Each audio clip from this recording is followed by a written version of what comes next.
on that one. And that was Maybe Mitchell will. Good evening, everybody. The next item on our agenda is certification of closed meeting. Do I have a motion? I'm sorry. Come out of closed meeting. Do I have a motion, please? So moved. Second. Been moved and seconded. Roll call, please. Ms. Perkins? Aye. Mr. Brown? Aye. Ms. Biggs? Aye. Mr. Tuck? Aye. Mr. Gabriel? Aye. Mr. Cree? Aye. Chairman Lewis? Aye. 7 ayes. And the next item is certification of closed meeting. Whereas the Board of Supervisors of Montgomery County has convened in a closed meeting on the date pursuant to affirmative recorded vote in accordance with the provisions of the Virginia Freedom of Information Act. Whereas Section 2.2-3711 of the Code of Virginia requires a certification by the board that such closed meeting was conducted in conformity with Virginia law. Now therefore be it resolved, the Board of Supervisors of Montgomery County, Virginia hereby certifies to the best of each member's knowledge only public business matters lawfully exempted from the open meeting requirements by Virginia law were discussed in the closed meeting to which this certification resolution applies, and only such public business matters as were identified in the motion conveying the closed meeting were heard, discussed, or considered by the board. Do I have a motion, please? I think we already did that. Roll call, please. Mr. Brown? Aye. Ms. Biggs? Aye. Mr. Tuck? Aye. Mr. Gabriel? Aye. Mr. Cree? Aye. Ms. Perkins? Aye. Chairman Lewis? Aye. 7 ayes. Okay, the next item on the agenda is invocation, and following that will be the Pledge of Allegiance. If people will please stand for a moment and consider the work ahead of us tonight. Thank you.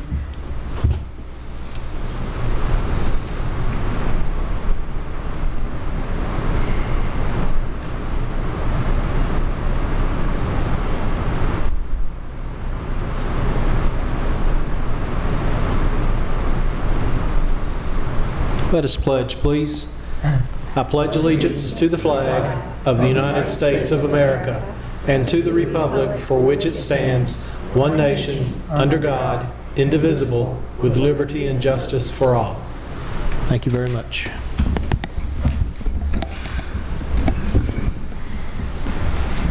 All right, and the next item on the agenda is a delegation. Mr. David Clark from VDOT, if you'll please come forward.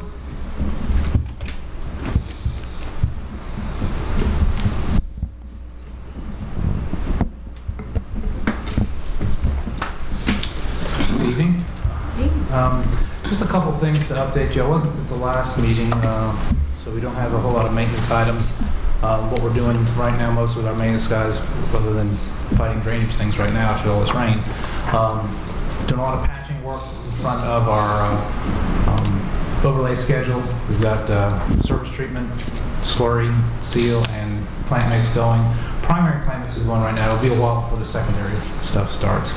We've completed one round of mowing, and with all this rain, we'll probably have to mow again pretty soon. Probably the biggest thing we got going right now is some bridge work going on. I told you last time about the 613 Blue Springs Road bridge that is underway, and that road is closed now.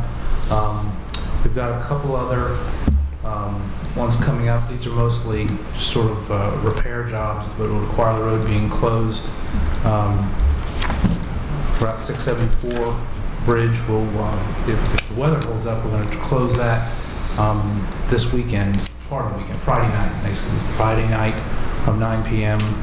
to 9 a.m. the following morning, just 12-hour closure. We're doing quite a lot of those now.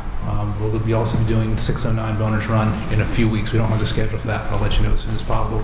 And we're coordinating that through all the emergency services, and Neil Turner is aware of it. We've worked with him on getting detours and things like that. Our revenue sharing projects are moving along. The Route 609 Willis Hollow Road, work is beginning on that. It's got a completion date in September. We had a showing to prospective bidders for the box culvert, replace the bridge, also on Allegheny Springs Road. The bids are due back at the end of this month, and it's got a completion date in November. And we're working on getting right-of-way and working on design for the revenue sharing project for Yellow Sulphur Road. I'll take any questions or requests the board has as an extent of my update on what's going on.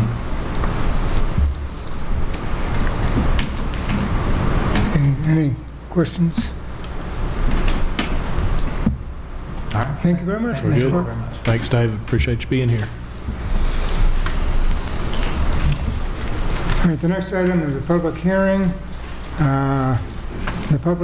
The following public hearing was advertised pursuant to law in the Burgh section of the Roanoke Times on May 6, 2012.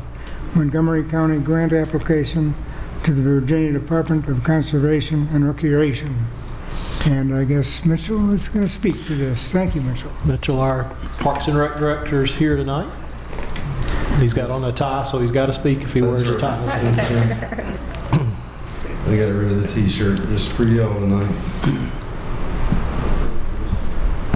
Did you put on hard-soled shoes? I didn't look. Do what? Did you put on hard-soled shoes? Oh yeah, got some stuff. Oh, Got to man. inspect tonight. I tell you what. They're all shined up. I shined them up for you. Good evening, Board of Supervisors. I'm here to discuss a grant opportunity through Department of Conservation and Recreation for a trail along the river, South Fork of the Roanoke River behind Eastern Montgomery Park. Just to give you an idea, this is Elliston Fire Station right now. Currently, there's a shelter right here and a playground right here. The entrance to the playground already has an ADA entrance site to it. We don't have any trails going to it. Just a brief overview here. The trail would come off the edge of the parking lot, a short loop to the right that would come around to the shelter, and it'd also come out through here. This is where we already have this part of the trail is already here. This part is just a rough cut, not ADA compliance, but it's a boat access, a carry-in boat access for canoes and kayaks. And this is the majority of the trail that would go down here at the backside of the sewer plant, down along the river, and then back up again. The trail design concept, well, first, the grant requires that we have a public input, which is the purpose of this public hearing. The trail design concept would be constructed with ADA trail and would take you through the park setting, connecting the park amenities.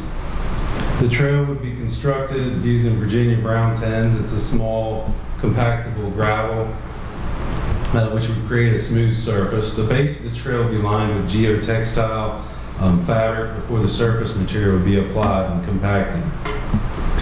The trail loop concept would bring our users back to the start of the location, back to the parking lot, as I just showed you in the loop there. So a small loop and a larger loop and connecting the amenities.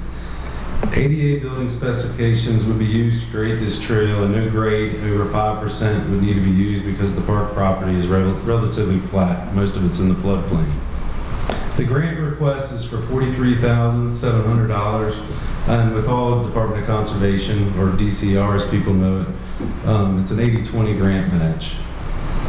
And with our 20% match, and asking no funds from the county to build this trail, the 20% part of the match, we would be using the Pathfinders for Roanoke Valley Greenways. It's called the Wednesday Trail Group. It's the same group that we built the Coal Miners Trail Park last year. It's about a 1.25-mile trail, and every Wednesday, a great group of older gentlemen come out and volunteer their time to build the trail. So our 20% match would be $8,740, which would be in-kind labor. The trail intended usage would be hiking, walking, jogging, running, cycling, biking, and then of course accessibility with wheelchairs. The total linear feet of the trail would be approximately 2,640 feet. And also the trail concept is in quite a few plans already. The Montgomery County Village Transportation Links Plan, New River Valley Regional Bikeway Walkway Blueway Plan, Montgomery County's Route 11460 Corridor Plan, Montgomery County's Elliston Village Plan, and also Department of Conservation Recreation's Outdoor Plan. Eastern Montgomery Park is one of Montgomery County's latest park offerings. The park is located in one of Montgomery County's industrial parks. This is a unique park because it shares its space with Eastern Montgomery Fire and Rescue. We have a great relationship with them. The park also offers a great opportunity for river access to the Roanoke River. We've developed a boat launch that provides canoe and kayakers access needed to enter the Roanoke River Blueway, that connects Montgomery County to Roanoke County. Right now, there's only a short non-ADA trail that allows boating access. The industrial park does not have any sidewalks, and park visitors walk on the road throughout the industrial park for exercise. If the grant was funded for this trail, it would not only create the opportunity to walk along the river, but create an ADA trail to connect the ADA playground and shelter that are already present in the park. This is the preliminary part of the grant, and then we've submitted one section, and then if they come back, we're allowed to apply for a second round of the grant. Either way, we will be making this trail, which you see right there. If the grant is provided, we will be able to make it ADA compliance because of the cost of materials and everything else related to the trail. Do you have any questions about the trail or the grant? Anybody have any questions or comments? How big is the loop? Approximately 2,600 feet. About half a mile. Yeah, let me ask one question on that. Would the intention be, once that was in, to have the space in between the two trails mowed? No, all that, as you can see right here, this is a tree line that goes the whole way down through here. And then this is the edge of the river right down through here. This area in between is this area you're talking about? Yeah. And this area right here would remain wooded. Yeah. I just think it'd be real nice if people could take their kids down there and not have to worry about who's going to come out behind a tree. It's pretty. If you walk down through here, we have like I said, this section right here is well established. Fire and rescue take their amphibious vehicle out through here and do trainings out in the river. And currently we have a rough cut trail that goes down through here to behind the sewer plant already. And the spacing of the trees is it's very sparse. And the amount of trees that are there, I think, should remain because it is in the floodplain. I'm afraid if these trees were to be cut back, even in the next day or two in the flooding, you'll see a lot of erosion take place and might not even be a loop to it anymore, just a spur trail. And I certainly wasn't advocating that you cut every tree that's back there. I was talking about grass and brush that grows up that doesn't get to be a tree. You know, it's 8-10 feet tall or something. I've not paid enough attention to it to know exactly what's back there. But I do know that it would lend itself to not being a real good place to be unless you could see kind of that distance. You know, only talking about 1,200–1,300 foot of distance on each side. So it wouldn't be a lot. And as far as the trees, no, I'm not talking about cutting down all the trees. No, yeah, there will be some underbrush that does grow up, which we will cut back when we're building the trail. But honestly, if you go into the tree line here, you can almost see the river through that distance, the property. As far as being able to see from one end to the other, it would take away from the trail atmosphere walking through the wilderness to have it clear to where you can see from one end to the other. Yes, Mr. Brown? I've been down there a couple times, and it's a pretty nice nature walk. I mean, if you had a young child and you walk out, you can see some birds, a squirrel, or something along those lines. So I understand the safety concerns that Mr. Creed have, but when you take a little nature walk along the riverbank and things like that, that sort of adds to some of the wildlife you may see in there. Yeah, and there's quite a bit of large deer that hang in some of that brush down along the river. Some very large deer.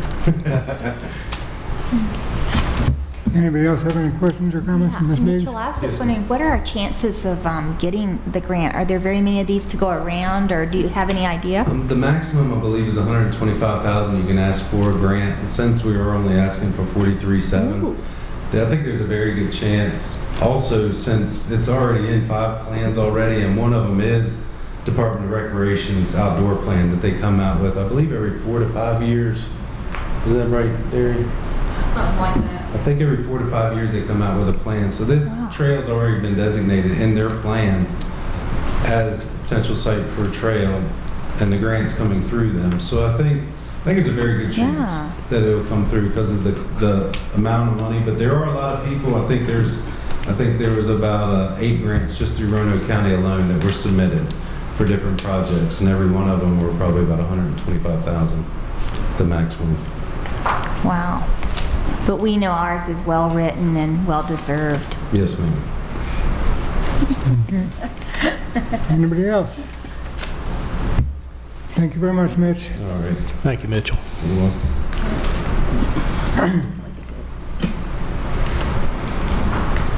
The next item on the agenda is public address. I see no one signed up for public address. Mr. Chair, we have to see if the public wants to speak on this public. Don't do it. Oh, I'm sorry. What am I doing? Public hearing. Public hearing. See if the public wants to speak on the public hearing. Oh, yeah, I'm sorry. Nobody signed up to speak at this public hearing. If there's anybody in the audience who wishes to speak to this public hearing, please come forward. Seeing none, we'll close this public hearing. The next item is public address. There's nobody signed up in the audience to speak, but if anybody would like to speak in front of the board, please come forward. I did have one. You got one? Oh, I didn't see it, okay. We have a Gary Fain, I'm sorry, signed up to speak. And please give your name and address, and you have 5 minutes. Thank you. My name is Gary Fain. And would you speak into the mic, please? Yes. My name is Gary Fain. I live at 3543 Country Meadow Drive in Christiansburg. The reason I'm here is because the school board's having a really tough time with their budget and their funding. And on the block right now is the funding for the governor's school. I have a rising junior daughter who is really works hard, been very successful. The governor's school has been in her plan for years. She's building her resume. She's that driven. She has been to camps at every opportunity. The results that governor's school gets is phenomenal. When you take the best kids, the best and brightest, the best teachers, put them together and challenge them and give them the tools, and it's just phenomenal. So it's really upsetting to me and my family for this to be on the block. I've explored all kinds of options as far as funding. I'm willing to pay for it, but by Virginia law, I'm not allowed to do so. My biggest problem with the funding cut, I understand the constraints and the problems. My biggest problem is it's inside the decision window for myself and my daughter. She's a rising junior. We can't do anything else. She goes to Auburn. There are very few classes offered, the AP classes. It's hard to put together a complete schedule of AP classes. You just can't do it. The same would probably be true for Eastmont. So what I'm asking for is additional funding for the school board, $36,500. Here's some facts I'd like to share with you. There's no other Southwest Virginia feeder school that's cutting their funding the way we are. No one is. 15 schools. They've got the same kind of cuts from the state. Somehow they're supporting the governor's school. This is, the school board has approximately a 5% problem on budget, but they're effectively cutting the governor's school program 100%. They're not funding rising juniors. They're funding the existing returning seniors. So in 2 years, there will be no participation in governor's school. So it's a disproportionate cut. And it just doesn't seem to make sense. And even at the current level of funding, Auburn High was going to have 1 to 2 students going to governor's school. When I was looking at my options for my daughter, I went to Radford High School, about the same size as Auburn. But I'm too late. They have 5 spots. They're filled and funded. So I just don't have any options. It's not fair to my daughter. So I guess I'm really disappointed. I'm exploring. I've talked to every school board member that will talk to me, and I'll be there tomorrow night to explore other options. And somehow, this community has to find a solution to this. We're a community that values higher education. I pulled up the mission statement for the school board, and it says things like, we want our students to be globally competitive. Well, you know, we have a deficiency in America in math and science. And that's what the governor's school specializes in, math and science. We have a deficiency. We're probably in the bottom 25% of countries on math and science with our education. But then in Montgomery County, we're eliminating the funding for the governor's school. Please find a way to fund this. Am I out of time? When the red light comes on. Okay. Yellow means... You've got 40 seconds left. 40 seconds, okay. You know, I thank you for your service. You know, I know you've got tough jobs and tough choices, and very few people come here to thank you. They come here when they got a problem. I'd be glad to be a part of the solution. There has to be a way to support these kids. They're the best of the best. They do everything right. You don't have any discipline problems out of them. You don't have them in detention. You don't have them in ISS. They're the kids that go above and beyond. And we have to find a way to support them. Thank you. Thank you, Gary. Now there's nobody signed up for public address. If there's anyone else in the audience who'd like to come forward and speak, please come forward, state your name and address, and you have 5 minutes, please. And seeing no one, we will close public address.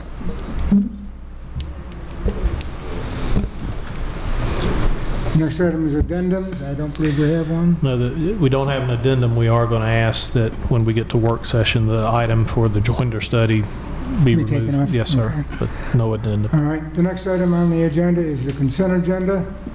Do I have a motion? So moved. Second. Been moved and seconded. Any discussion? Roll call, please. Ms. Biggs? Aye. Mr. Tuck? Aye. Aye. Mr. Creed? Aye. Ms. Perkins? Aye. Mr. Brown? Aye. Chair Velez? Aye. 7 ayes. The next item on the agenda is old business. Special use permit amendment, Montgomery County Sheriff's Department. Do I have a motion, please? So moved. Second. Been moved and seconded. Any discussion? Roll call, please. Mr. Tuck? Aye. Mr. Gabriel? Aye. Mr. Creed? Aye. Ms. Perkins? Aye. Ms. Biggs? Aye. Mr. Brown? Aye. Chair Velez? Aye. 7 ayes. The next item, subject B, is temporary construction easement for 5 Points Limited Partnership at the new Auburn High School. Do I have a motion? No. 6-year road. 6 year road plan. Zoom Am I new already? I'm sitting there looking at it. I'm trying to. No, I was going to say, the next one is the 6-year plan, Yeah. I tell you Okay. what, do this. That way it isn't it? Yeah, all right. 6 year I got it. I'm sorry. 6-year secondary road improvement plan for FY 2012 and 2013 through 2018. Good luck. Do I have a motion, please? So moved. Second. It's been moved and seconded. Do I have any discussion? Roll call, please. Mr. Gabriel? Aye. Mr. Creed? Aye. Ms. Yeah, Perkins? looks a lot better. Aye. Ms. Biggs? Aye. Mr. Brown? Aye. Mr. Tuck? Aye. Chair Velez? Aye. 7 ayes. All right, the next item on the agenda is new business, and subject A is the purchase of .19 acres from Price's Fork Land Holdings LLC for the new Blacksburg High School. Do I have a motion, please? So moved. Second. Been moved and seconded. Any discussion? Just glad it got done. Yeah. This particular one. It's been quite a challenge. A very difficult process. Well, and the credit goes to the gentleman sitting beside Miss Edmonds down there, because he's been very, very persistent. And as a rookie, this was one of the bigger things at looking at for me. I know it's a very small piece of property, and we're paying, in my mind, a lot for it, but after we looked at all the other options, it actually saves us money. But it was difficult to come to that point, and I do appreciate Marty's work on that. All right, any other comments? Roll call, please. Mr. Creed? Aye. Ms. Perkins? Aye. Ms. Biggs? Aye. Mr. Tuck? Aye. Mr. Gabriel? Aye. Mr. Brown? Aye. Chair Palettis? Aye. 7 ayes. The next item on the agenda is temporary construction easement, 5 Points Limited Partnership for New Auburn High School. Do I have a motion, please? Moved. Second. Been moved and seconded. Any discussion? Mr. Chair, I would just like to say on this item and the next couple of items, I want to certainly recognize and thank Ron Bonham, our General Services Director. He's been out in the field quite a bit trying to get these negotiated on behalf of the county, and he's done a really good job. Okay. Roll call, please. Ms. Perkins? Aye. Mr. Brown? Aye. Ms. Biggs? Aye. Mr. Tuck? Aye. Mr. Gabriel? Aye. Mr. Creed? Aye. Chair Palettis? Aye. 7 ayes. And subject C is temporary construction easement for Michael Hinckley and Melissa C. Shepherd, New Auburn High School. Do I have a motion, So please? moved. Second. Been moved and seconded. Any discussion? Roll call, please. Mr. Brown? Aye. Ms. Biggs? Aye. Mr. Tuck? Aye. Mr. Gabriel? Aye. Mr. Creed? Aye. Ms. Perkins? Aye. Chair Palettis? Aye. 7 ayes. And the next item is subject D is temporary construction easement for Patricia and Wayne Whitlock at the New Auburn High School. Do I have a motion, please? So moved. Second. Been moved and seconded. Any discussion? Roll call, please. Ms. Biggs? Aye. Mr. Tuck? Aye. Mr. Gabriel? Aye. Mr. Creed? Aye. Ms. Perkins? Aye. Mr. Brown? Aye. Chair Palettis? Aye. 7 ayes. And the next item is temporary construction easement for Lloyd and Olivia Altizer at the New Auburn High School. Do I have a motion, please? So moved. Second. Been moved and seconded. Any discussion? Roll call, please. Mr. Tuck? Aye. Mr. Gabriel? Aye. Mr. Creed? Aye. Ms. Perkins? Aye. Mr. Brown? Aye. Ms. Biggs? Aye. Chair Palettis? Aye. 7 ayes. And number F is purchase and acceptance of slope easement from Ronald Edwin Salmons at the New Auburn High School. So moved. Second. Been moved and seconded. Any discussions? Roll call, please. Mr. Gabriel? Aye. Mr. Creed? Aye. Ms. Perkins? Aye. Mr. Brown? Aye. Ms. Biggs? Aye. Mr. Tuck? Aye. Chair Palettis? Aye. 7 ayes. And subject G is proclamation National Police Officers Memorial Week. Do we have a motion, please? So moved. Second. Been moved and seconded. Any discussion? Well, I'll just say one thing. There's going to be a memorial ceremony held Next Monday. next Monday night at 5 o'clock in front of this building, right? Yes, sir. And if it's running, I think it'll come in the lobby. Or up here. Monday, the 21st. It'll be in the building. It'll be in the building. Okay. All right. Yes, sir. Mr. Creed? Aye. Ms. Perkins? Aye. Mr. Brown? Aye. Ms. Biggs? Aye. Mr. Tuck? Aye. Mr. Gabriel? Aye. Chair Palettis? Aye. 7 ayes. And the next item is to need a motion to go into work session. So moved. Second. Been moved and seconded. Roll call, please. Well, do we have to, are we going to say what we're going in for? Because I thought we Okay. were going to take that Yeah, one we're thing off. going in for the future appropriation of one-time money, and we're removing the gender study off of the work session. Okay? Yep, you had a motion. Did you motion in a second? I have a motion and a second. Okay. Ms. Perkins? Aye. Mr. Brown? Aye. Ms. Biggs? Aye. Mr. Tuck? Aye. Mr. Gabriel? Aye. Mr. Creed? Aye. Chair Palettis? Aye. 7 ayes. Okay, we're in work session. Carol, And I'll be glad to lead off. Mr. Chair, thank you. Carol's prepared some information that's basically a summation of the information that we had given you as part of the budget preparations, and I'll let Carol hand that out and briefly review it with you, and then open it up for any questions or discussions that you want to have with that.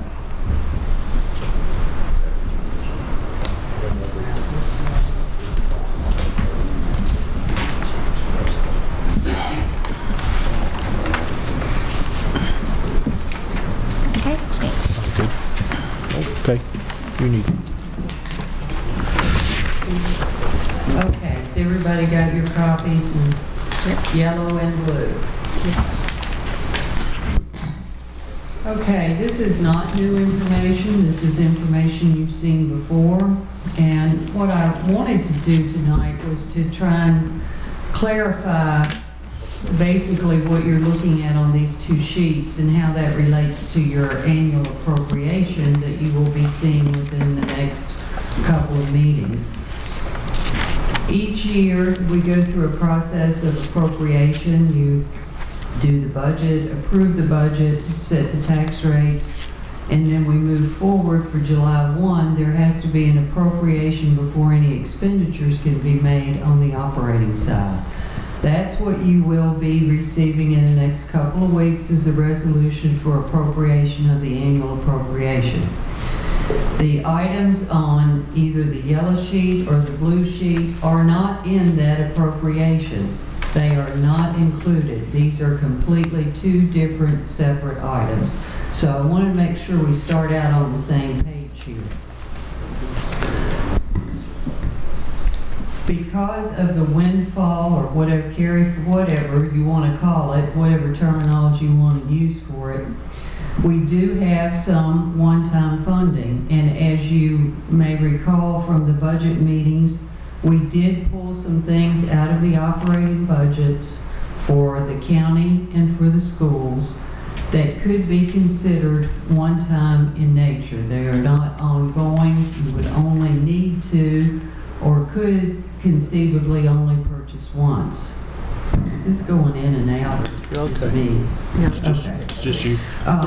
So if we'll all look at the yellow sheet, we'll just review what's on there, because the process would be, after you make the appropriation of the annual appropriation for the county, another resolution would come to you for a supplemental appropriation of one-time funds, and that would include the items on here. Then you would be asked to approve or to disapprove that resolution. Excuse me, Carol. Sorry. Can I interrupt, or should I wait to the end? Sure. Okay. Would the supplemental appropriation have it broken down like this, or would it be per department? It generally would be by division, not broken down individually. In the resolution. In the resolution, yeah. Likely will include this as a tab, as a reminder of what the intent was that these funds be used for, but in general, they would not be individual items identified within the resolution. Right, thank you. The first area is the sheriff's office, and you can see the funds there for the canine training, office equipment, some software, and the total there would be an appropriation for $20,500. Fire and rescue, several departments went together and wanted to request funds for, it's actually one project. It's a Poor Mountain Tower project. You have 3 of the disciplines requesting funds for that. In addition, there is a Blacksburg Fire Department repeater that needs to be either, I don't know if it's replaced or put up, but all 3 of those projects together total $53,000 for fire and rescue. General services and LDO software products, $60,000, and that's for the purchase of software that would allow the automation of the building permit process. This has been on the list for some time. There's not been funds to expand that project, and this would allow for that to occur. I have a question about that. Now, when you put that in, if you use the money for that, do you have to pay any continuing money as it's updated, or is it updated automatically free if you put it in? I think what you're asking is there an ongoing maintenance costs associated with implementing new software, and generally there is. You and I can't speak directly to this, I don't know exactly, but generally after, there's probably at least 1 year, sometimes there's 3 years of the maintenance included within the product when you purchase it, and then on an annual basis, you would be required to pay for maintenance. So then that cost would come under our regular budget in a different category? Yes. That's correct. So really, this is a one-time only item, though, that has continuing cost? It would be one time only at amount of 60,000 at a lesser ongoing cost in the future. That's correct. Gotcha. Would there be savings as far as hourly time of our staff as a result of purchasing the software that's been on the agenda for a while? Is this going to be a labor-saving program? I think the thought was that it would be. I think Craig has probably indicated to you before, we're freezing some positions, or have frozen one. One of them's in building inspections currently. The idea being the more that we can automate, the fewer of those we'll have to fill in the future when the building program picks back up to the levels that it was several years ago. I mean, It'll allow most of the process to be automated through electronics as opposed to having to fill out paperwork and file it and scan it and all that. So it'll be much more efficient from a labor standpoint. And to answer Supervisor Biggs, my experience with software is usually that the first year to 3 years, depends on how it's structured, the maintenance is included, and then after that it's usually 10 to 15 to 20% of what you pay is an annual upgrade cost to keep the software current and all that. So there will be some ongoing costs, but it won't be nearly as much as the initial investment. And I know this is a really dumb question, but are we, the company that we're dealing with, it's not going to be like Munis, right? It's going to be like when we need them, they're going to come and they're going to fix and they're going to do, right?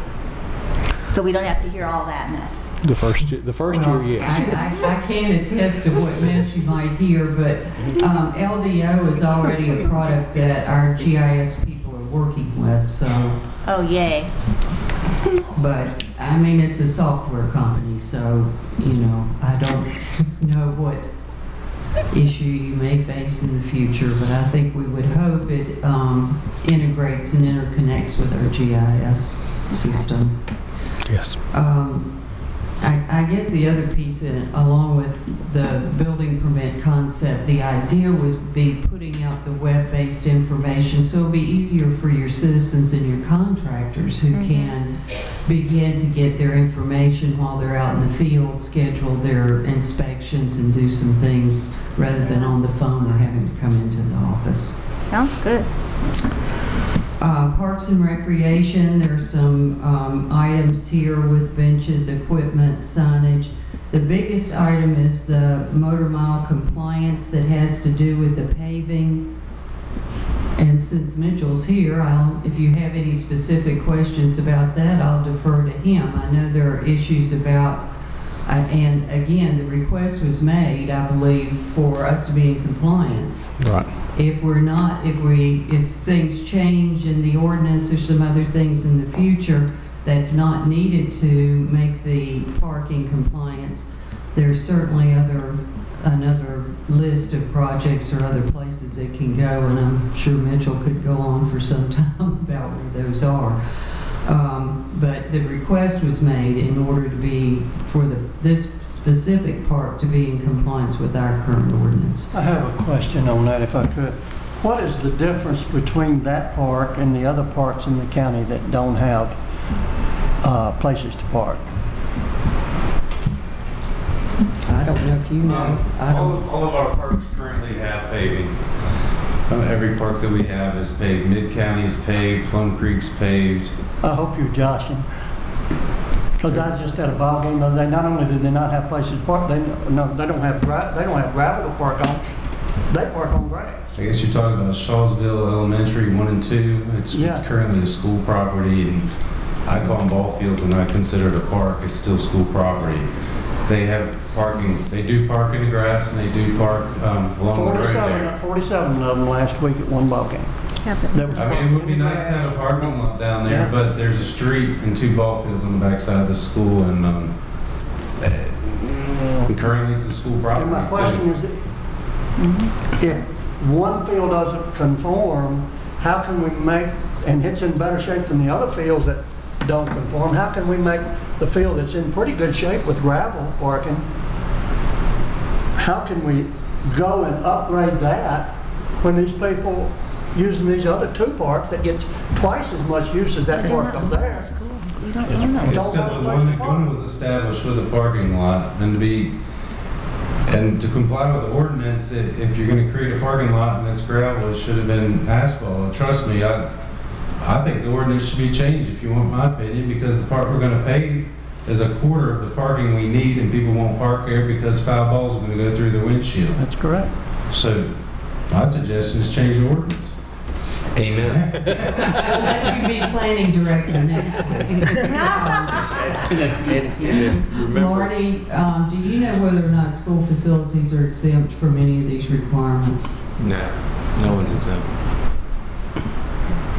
And one of the things, the cost of gravel was about $2,000 and Roanoke County has a very similar ordinance. They don't pave their parking lots for similar reasons. Again, during the budget process, you don't have to push snow in the summer, and that's one of the primary reasons that you want to have paving. Plus, as we're looking at having to regulate stormwater, gravel parking lots it's a lot easier to deal with. I don't know exactly where with the planning part, but I know that it's been submitted by, it hasn't come completely before the commission or the planning commission at this point. I just know that, you got grass, and some of them are going all the way across the back of a field in grass and coming in on the other side. And if that's not going to tear up about 10 mowers every time that they mow, it's got to get soft as you get rain. And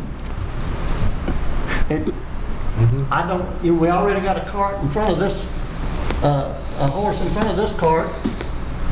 We don't even have a horse over here on the other one, much less a cart. So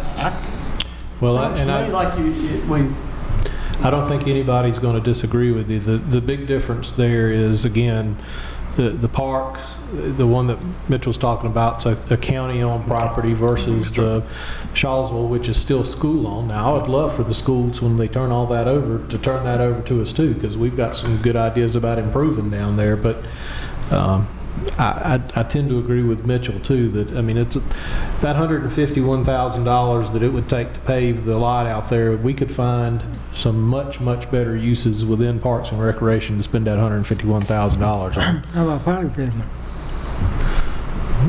I don't know. What was that?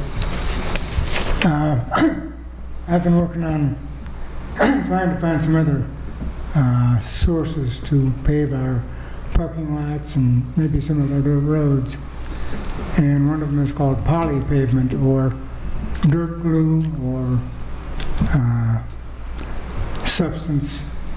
I've been working with BDOT a little bit, and I've been working with the school board, and I've been talking to several different companies to see if this is a viable product for us. And one of the companies that I've talked to can reduce the price of paving approximately 75%. Another one's 90%. By using the soil that you have, and you put a little aggregate in it, and you put a solution on it that hardens it up. It's a long story. I'll be getting into it here. And that's supposed to last for some period of time. They're using it in national parks out west, in their parking lots, and in their walking trails. I talked to a man today who says it's an excellent product. They make it up in Canada. But we have a company in Boston that I've been in contact with too. And that sounds like a product that they're putting on some of these trails. That is what it kind of sounds like, but I don't know whether it's had its use. Well, I'm checking on that. But just to make it perfectly clear, I am not against paving the park at Bellevue, or not at Bellevue, but at Bethel. But I would like to see something done for the one where already has two parks that are absolutely completely packed. Every time you go down there of evening, they are full, and they're kids are doing a great job. Everybody's doing their share except for us. Okay. Mr. Brown? Supervisor Brown. Well, just a comment, and I think Craig had brought it up. Parks and Recreation is very limited, and we have to use school fields, and that still belong to the school. So in the park areas, the county-owned parks, which he was talking about, were paved, or going to be paved, so to speak, the ones that the county owned. The ones down in Charlottesville still belong to the school system. They haven't been, I guess, relinquished to us yet. And then I guess at that particular time, we would have to start looking at paving or whatever if it became a I agree with that to an extent. Yeah. But the other side of that is I know that the county built those 2 fields. Not the schools, but the county went down there and built those 2 fields. Now, that's a fact, and we can, it's something that can be proven.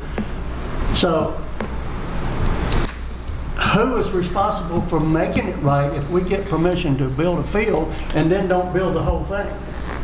And I would say to you that parking is part of the whole thing. I don't disagree with you, but at the same time, I don't want to, if the ordinance doesn't pass, then I don't want us to be a hypocrite. We're basically saying, little mom and pop, you've got to put gravel, you've got to pave yours, but we as the big county, we're just not going to follow our own ordinances. And I have a problem with that. And so either we've got to look at changing the ordinance, which I'm in favor of, or we got to shell out $148,000. It's at $150, but it's still going to cost us a couple of $1,000s to gravel it. And even if, and I thought about this, one person brought up to me the idea of what if we paved one small area for handicap accessibility, and I didn't even know about that, cutting down the cost. So if somebody is in a wheelchair, maybe helping them on a smaller scale of paving a small portion.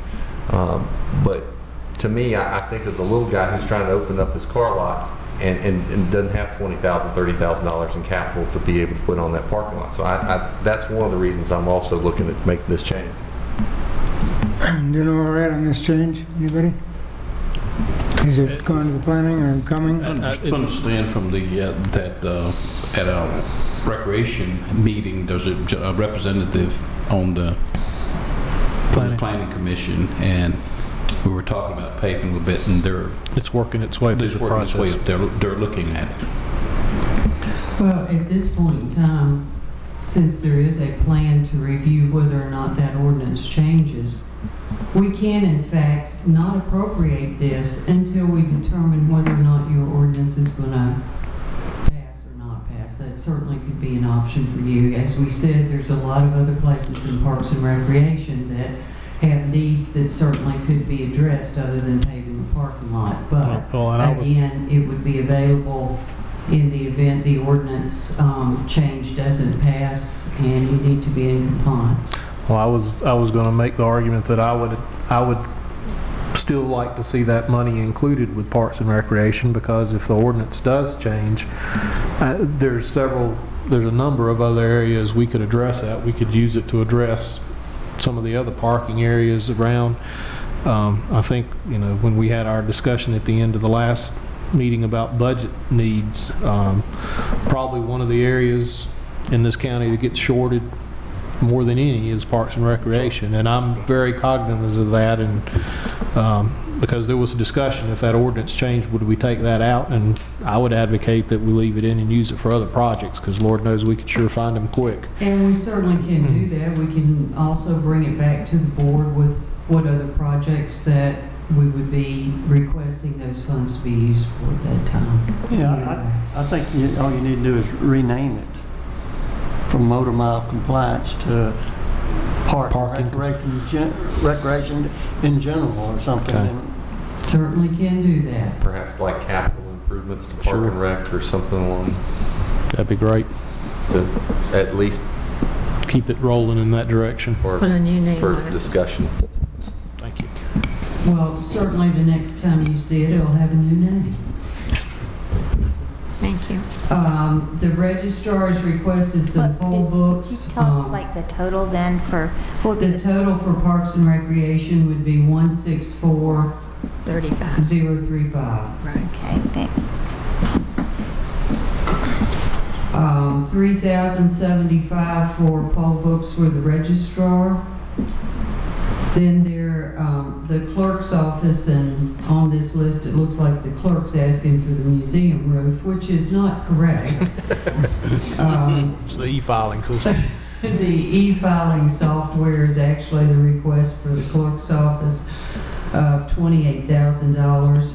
Again, it probably will have some level of maintenance fee in the future. At this point, it's a request to be able for the clerk to offer that service. And these things should be listed under other here, which would be the $5,000 for the museum roof. If you remember, Nancy Miller and the other person from the museum came and talked about the need for the roof project at the museum.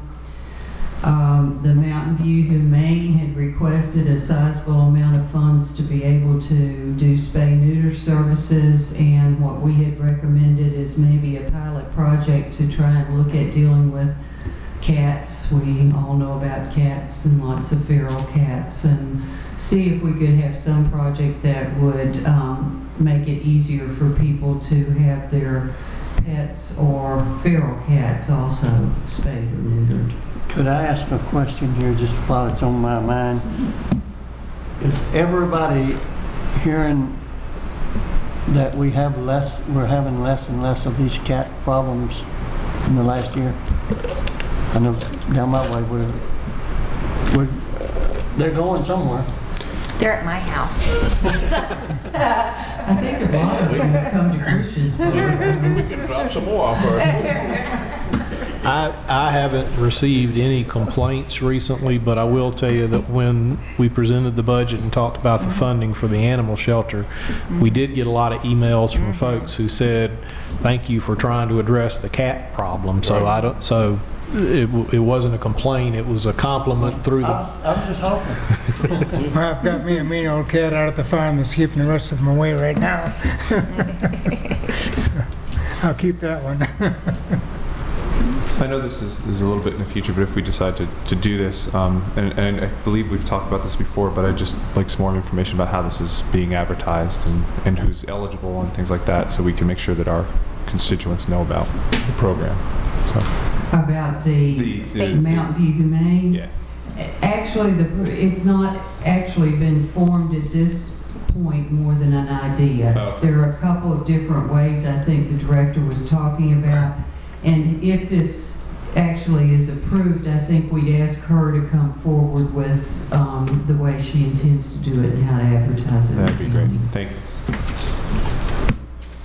And the last thing on the list under other would be classification study. Again, that's to do some studies for comp and class on the county side based on a number of requests from the sheriff's office as well as other department heads about issues related to classification of their positions. Can I ask a question? Why can't we do it in-house instead of the $35,000 and hiring somebody else to do it? Is it we just don't have that knowledge? That we have to go outside and hire an outside consulting firm, or is it that we need?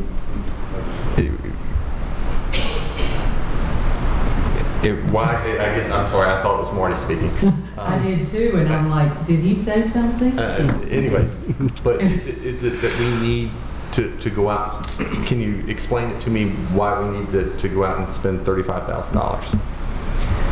I think if to do properly a compensation and classification study, it's very intense.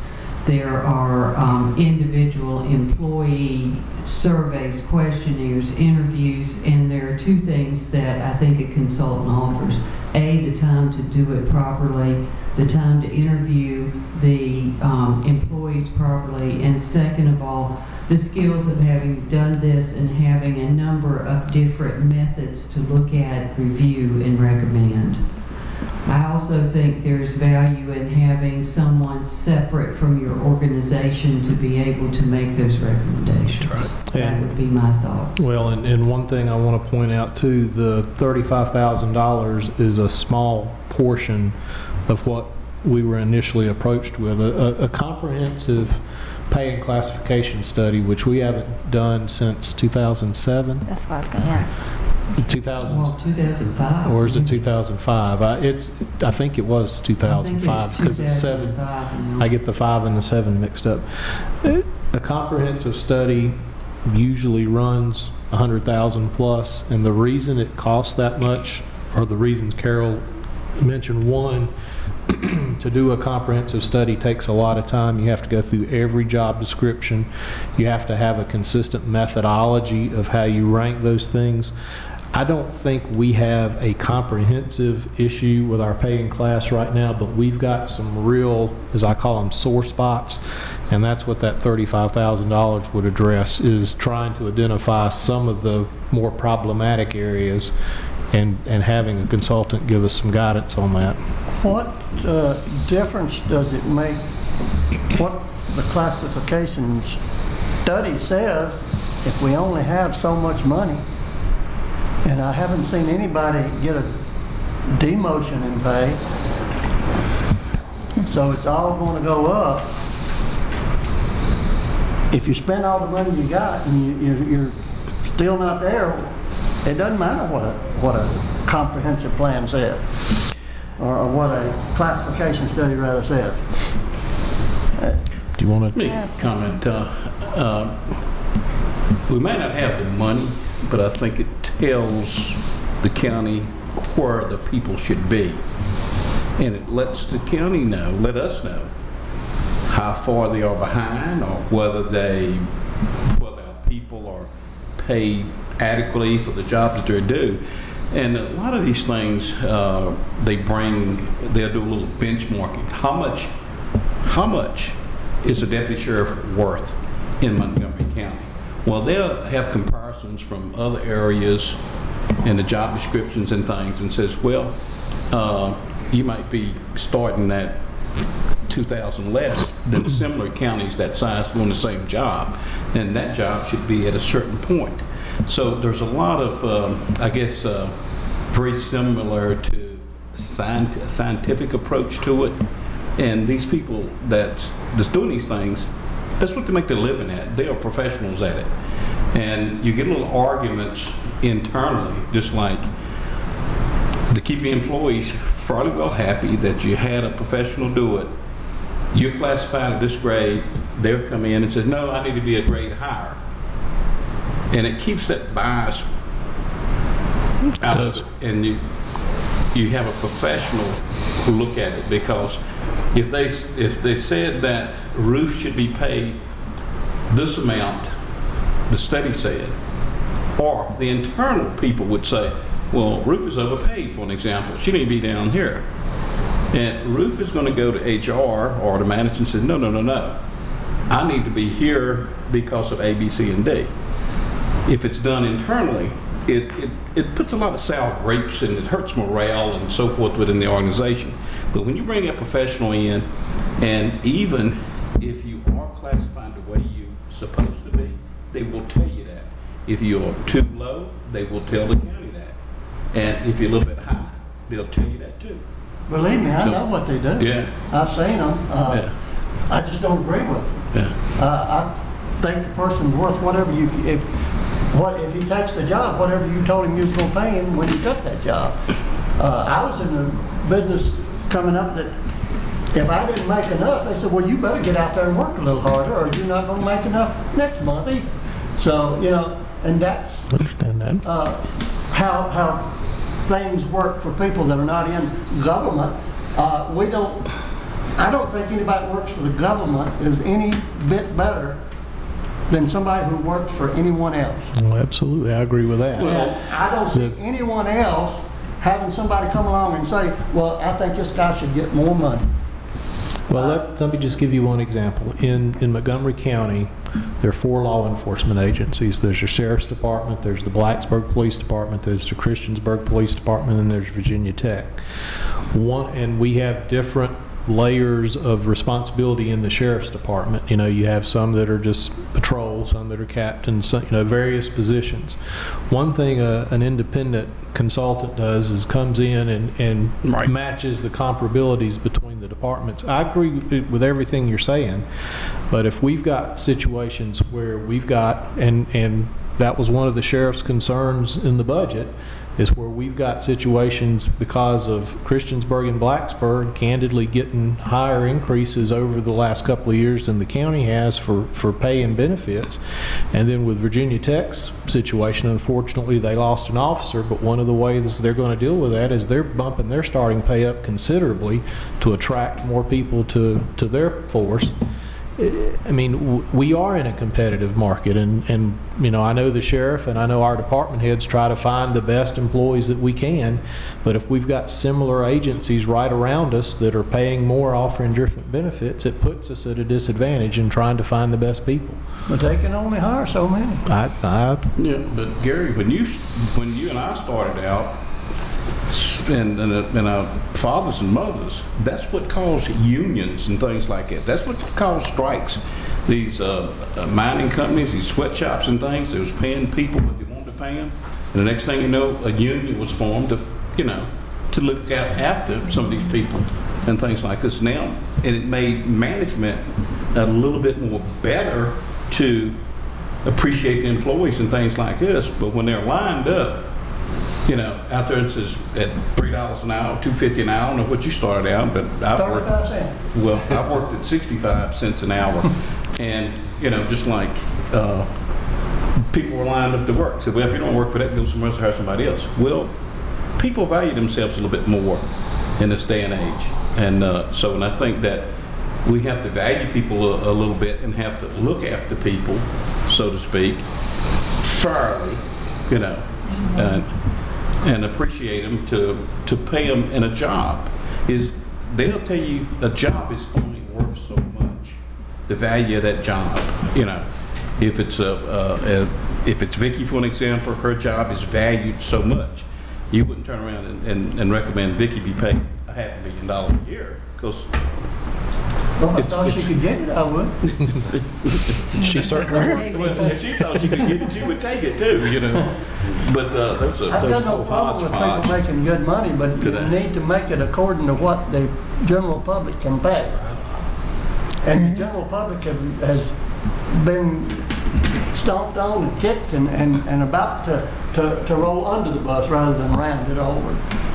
And it's the same thing when it comes to, and no disrespect to state police, but when it comes to state police paying our deputies, you know, our deputies answer domestic calls. I don't know where you have, they deal with the whole gamut of things that the troopers don't deal with. They write tickets and investigate wrecks, and they may assist a deputy on the call.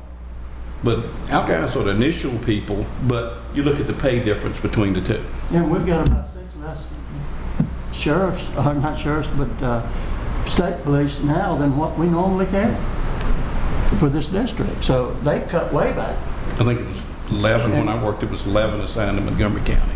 And you know, so we could talk about this all night long. Mary? Well, I just wanted to bring up this point. I mean, I agree with everything that Bill has said because I supported the comp and classification study the next time, but I am having sort of an issue about it this time, and the issue that I'm having about it is that I think we really need to make it clear that this isn't being done so that it goes back to Gary's concern that we have a way to raise salaries because of it says it on this paper. Now, the reason I'm bringing this up is we're spending $35,000 on a plan to look at one group of salaries in the county, and you do know that on the school side, people are being laid off and they're being furloughed and everything else. And so the appearance of it, like, I guess what I'm asking is, how do we, the perception of it in the public, like, how do we oh, well, they've got $35,000 to spend on getting their employees more money, is what's really going to be said, okay? So I guess what I'm asking is, how do we give the right perception when people are looking around and seeing people maybe losing their job, or people losing services in the county, and we're spending 35, even though it's a little bit, and even though it might be needed, how do we go with getting that as a straight perception? Well, I think one thing that can be shared on that is it's an attempt to look at our classifications and see how we compare. There's no guarantee, simply because there may simply be no money approved by the board, there's no guarantee that there'll be any salary increases as a result of the study. Matter of fact, one of the concerns that I've talked with Carol about since I've been here, the study that was done in 2005 was supposed to be implemented over a period of 5 years, 4 years. Well, I think because of the funding and the cost to implement their study, it was phased in over a period of 5 years. But what I was going to say is, we never completed the phase-in. We're not up to where we were supposed to be with the study that was done last go-round, and so that's a whole nother separate set of concerns that we hear from time to time. But I guess on this case, again, the $35,000 is to study some positions that we know that we are quickly, if not already, in a competitive disadvantage for in the labor market in Montgomery County. Now, whether the board ultimately decides to address that through funding is going to be your call. And I understand, as someone who's in the courthouse, I see the guys who are driving from Floyd because they're leaving Floyd County and they get trained over there. Floyd County pays for them to be trained, and then they take the Christiansburg job because it pays more. That's right. And so you are competing, and I understand that. But I guess if we see that turnover is an issue, and by the way, Bill, thank you for explaining a little bit about that process, because from outside, I've got 3 employees, and we don't go through this type of review. I kind of try to figure out what other attorneys are paying and make sure that I'm being competitive. Right. If we have turnover, that's a good sign that we're not paying enough, and we've got to figure out how to structure, because sometimes when you have that turnover, it ends up costing you more, because then I've got to train Matt to be a deputy again, and then to replace Jim, and that costs us more and more over time. And then Matt gets trained and goes somewhere else. And it keeps going over. So I understand that aspect of things, but I'm wondering if we couldn't look at having, you had said you knew that there were some hot spots out there, and I imagine the sheriff knows that there are some hot spots, and I think he has some suggestions about reclassifying individuals. I guess I was just wondering, and I understand that some of the department heads might catch some heat over this, but utilizing rather in-house than going outside, and that's where I was talking about, and looking at maybe, especially if we have a high turnover rate with secretarial staff, because we're losing them all to Virginia Tech, we're training them. I can understand that, but trying to look at those turnover issues maybe as a means of doing it. We can certainly do that. I mean, the challenge, again, and I think Carol outlined it pretty well, is it does take a tremendous, if you do a study like that properly, it does take a lot of time, because it requires a lot of interaction with other agencies and gathering information. The problem is making the time, and when you're running, I mean, our HR staff is fairly lean to start with. They would just have to drop some other things for a couple of months to get it done. That's the big concern. Can I? Okay. Not okay yet. Okay. I haven't had my time to speak. I'm going to go back about 15 years when I first got on the board, and county employees were probably some of the most underpaid people in the county. And we put together a compensation program, which 3 of us were on the board at the time. And we were increasing 5% a year plus 3% for merit pays. And this went on for, what, 4 or 5 years, okay? And the economy was in pretty good shape then. Our tax rates weren't excessive. and I'm not saying, you know, anything about tax rates today, but things change. But we were having more trouble getting people to work for the county because we couldn't be competitive with the private employers. Okay, I'll give you an example. My wife works for Quillian. She's been there for 3 years. She's a billing clerk. Okay. She makes, and Quillian's a huge organization, much larger than our county. Okay. They're a non-profit. Okay. You would think they take care of their employees and, you know, financial things. They're almost a government in themselves. Okay. She makes about $10.50 an hour. She pays $132 a month out of that $10.50 an hour towards her health care. And that goes up every year when health care costs go up. When our health care costs go up, it costs taxpayers more because we don't ask our county employees to pay it. I'm just trying to give you some comparisons. Okay. But that didn't happen this year. Pardon? That didn't happen this year, by the way. We didn't ask for the county to pick up the additional. Okay. I just wanted That's folks fine. to know that. But we have every year. Right. Okay, and I don't know where we're at this year on increases yet. She gets 27 days a year off, I believe it is, and that includes holiday pay, that includes vacation pay, and that includes sick pay. Okay. County employees get about 39 days a year off with their hours that they earn. The sick pay they take or they don't, it accumulates. Same thing at the hospital. You can accumulate so many, they call them PPO days, PPL, paid personal leave days. And you get 7.5 days for every 8 hours, or 7.5 hours for every 80 hours worked.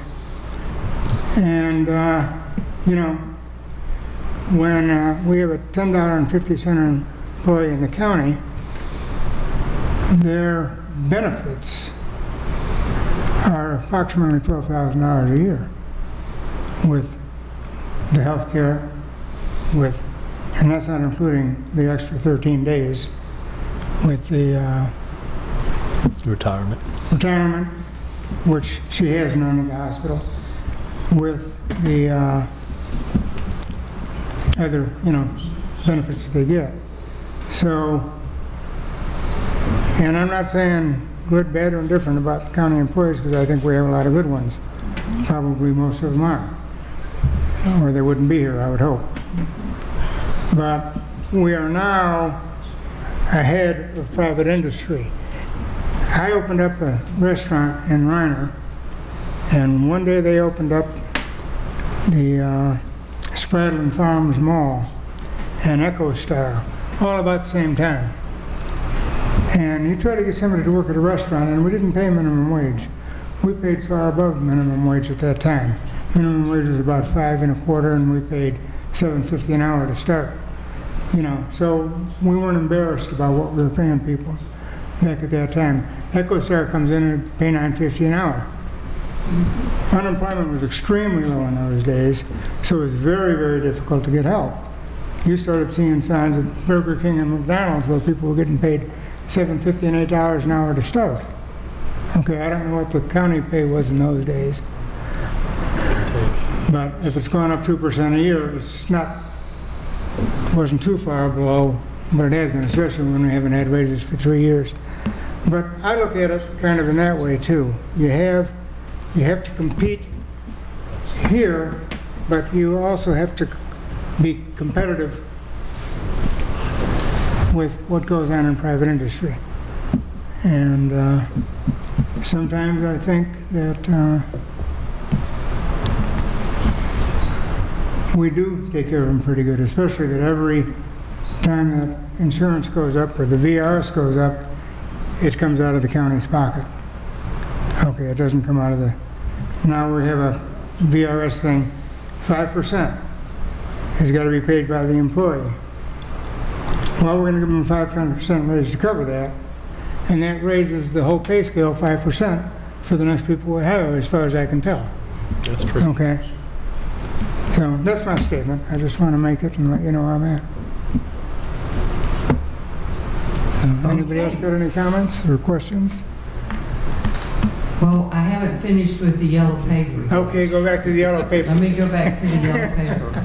Okay, and so what would you say, what do you want the total for other to be then? The total for the clerk's office is $28,000, and the total for the other is $70,000.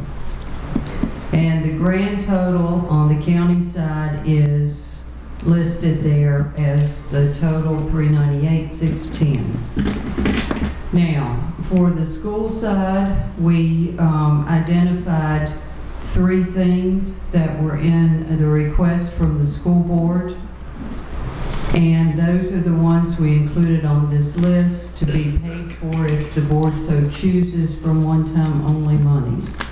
Those include technology, school buses, and building repair. The total is $750,000. Again, the point being made is this comes back to you in a separate resolution. It's completely separate from your annual appropriation. You will be asked if you want to approve these items as a supplement to the annual appropriation. When we go through that, will we be going line by line, or will we be going category, like Sheriff's Department, Fire and Rescue, or how will we be going about that? It will likely be presented to you in totals and with an attachment, and if there's something you want to discuss, we'll put it on the regular agenda for you to discuss. It is not likely we'll go again through each and every item unless the board chooses. I have one question, if I may. How much is a school bus? What does it cost? I can get the answer for you. I don't know. If you would, please. I just have a hard time believing it comes out to $350, $350,000. Well, I'm sure the number's rounded, but I don't know the amount. I thought they said something like if we bought them before April, they would pay so much money, and if they bought them after April, the cost would shoot way up. That's what during the, I guess, meetings or budget hearing or whatever, when they present it there. I mean, if it's for, if we give money out for a specific thing, it should have an exact amount on it. It should be an amount and cost, and we know how many we get for how many dollars. And they don't make half buses. I'll be happy to ask. Yeah, we got some little short ones in the county. Some little short ones. They aren't much cheaper than the other ones, I understand. I have a question. Like through the liaison committee that meets on the school request and the one-time funding, so that we can get this all cleared up and not go through what we went through last year. Has there been discussion from the liaison committee, the chairman and the superintendent, that that's what this money will go for? Yes, there is. And so has there been agreement from the school board that that's what this money will go for? So we can get this all just straight from the very get-go. We're going to give them the money and they're going to spend it on these items. The only thing I can tell you as our last school board liaison meeting was they will do what they propose. I'm sorry. They will do what they propose they're going to do, and if this is their proposal, that's what they're going to do. So this is their we will know what they're going to do before they... okay, so this is like been worked out with the administration side of both sides. The school board and the administration will work together on these things, and they will not make that mistake again. Yes, we did hear that. And I did hear that. And I haven't been talking to a liaison, but I have talked to several of the school board members in regards to that issue as well, and have heard the exact same thing. But has anyone else heard that the school board might want more flexibility with these funds? Has anyone else talked to your school board members that are in your district? I haven't, but the only thing I can say is the last school board meeting that I was at, Yeah. which wasn't the last one, but the one before that, is that Wendell, the chair, said, I want to be clear with the rest of the board members in front of everyone that if we get this money, this is what it's going to be spent on. Is everyone all right with that? And they all said yes. And in the last meeting that went on till 1 a.m., when they had the big budget discussion, where some very tough decisions were being made, they never brought up using that for the... And Matt, maybe you could, when they were presenting their budget cuts, they had $182,000 initially. Some of the proposed budget cuts that Ms. Blackburn was talking about, it had about $182,000. Was that really just basically 2 buses that they were cutting? Is that the 100? I don't know which. I know there's like 500 lines, but I was trying to go through all the lines of the school board budget when I was trying to get ready for ours. Yeah. And they had listed $182,000, and I know they buy more than 2 or 3 buses a year. They buy about 8 to 10. Yeah, well, and I just Googled this, and it says that the typical new school bus is $90,000. Yeah. That's what I was That's what I heard, too. 80,000 when Mr. Creed asked me. I'm sure they're more than 80,000 now per school bus. That's what they used to be. It seemed like I remember somewhere in the discussion they were talking about 3 buses, but I don't. Right. Well, I know at 3 it's $100. $90,000, that would give them, like $10,000, giving them 4. I know. Yeah. So We'll try to get that clarified. I don't know if they have a special contract. I don't know their pricing. That sounds reasonable to what they paid before. I think it was 80 or 85 the last time, but we'll certainly ask the schools what they believe What their they know. pricing will be. And You would I think. can point out, this being a supplemental appropriation, you can tell them how the money is going to be spent. And if they don't spend it that way, then you don't pay it. It's different than the regular appropriation. They go into six or 7 categories. The money's got to be spent in those categories, but they have the flexibility to move the money around within those categories. However, when you do a supplemental appropriation, you can say this money is for 3 or 4 or 5 school buses. That's right. And so, I mean, there is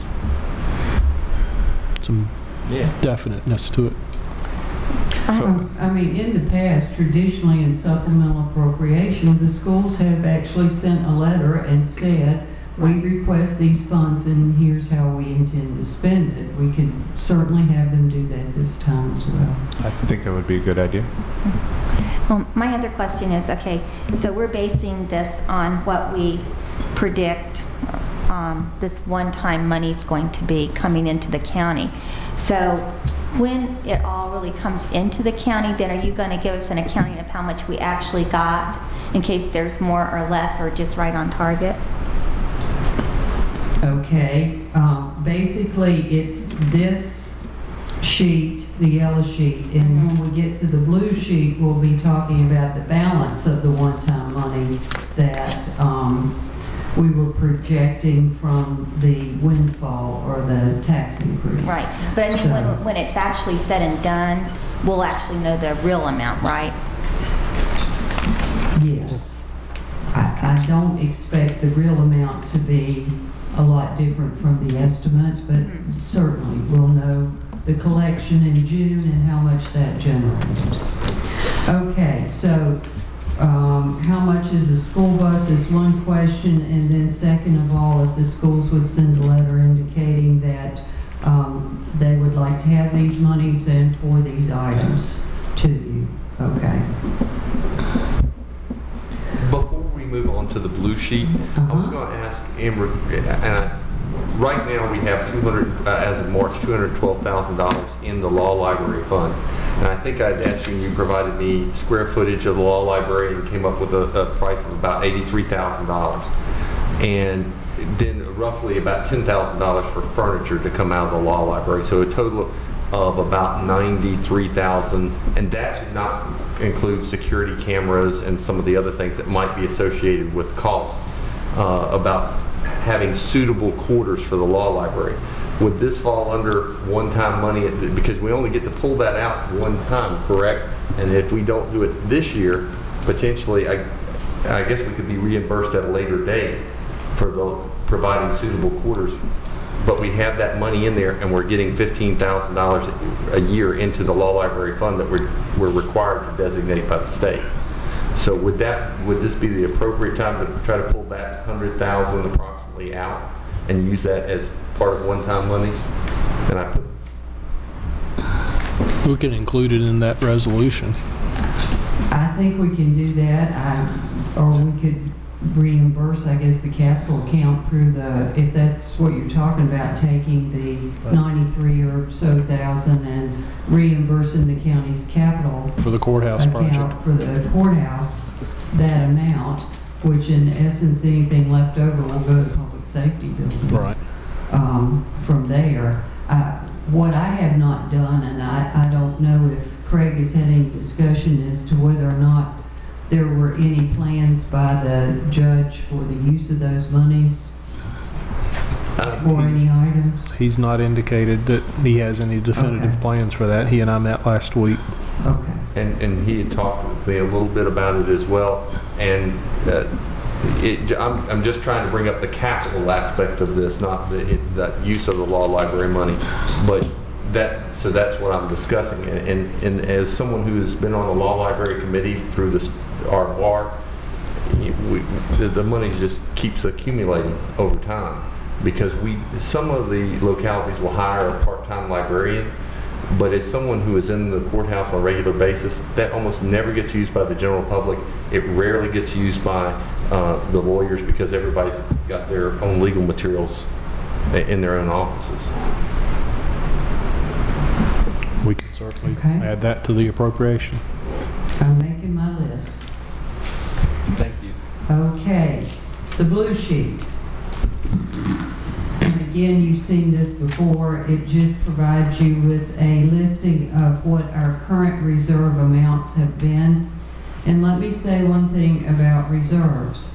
We don't appropriate them for expenditure until such time you need to expend them. So you won't be getting a resolution that comes forward that says appropriate these amounts to these items listed in reserve. We hold them in abeyance or in reserve until such time that there is a need to use the monies from these different reserves. With debt service, that's the one that's most that we've done the most, where we've actually used those monies.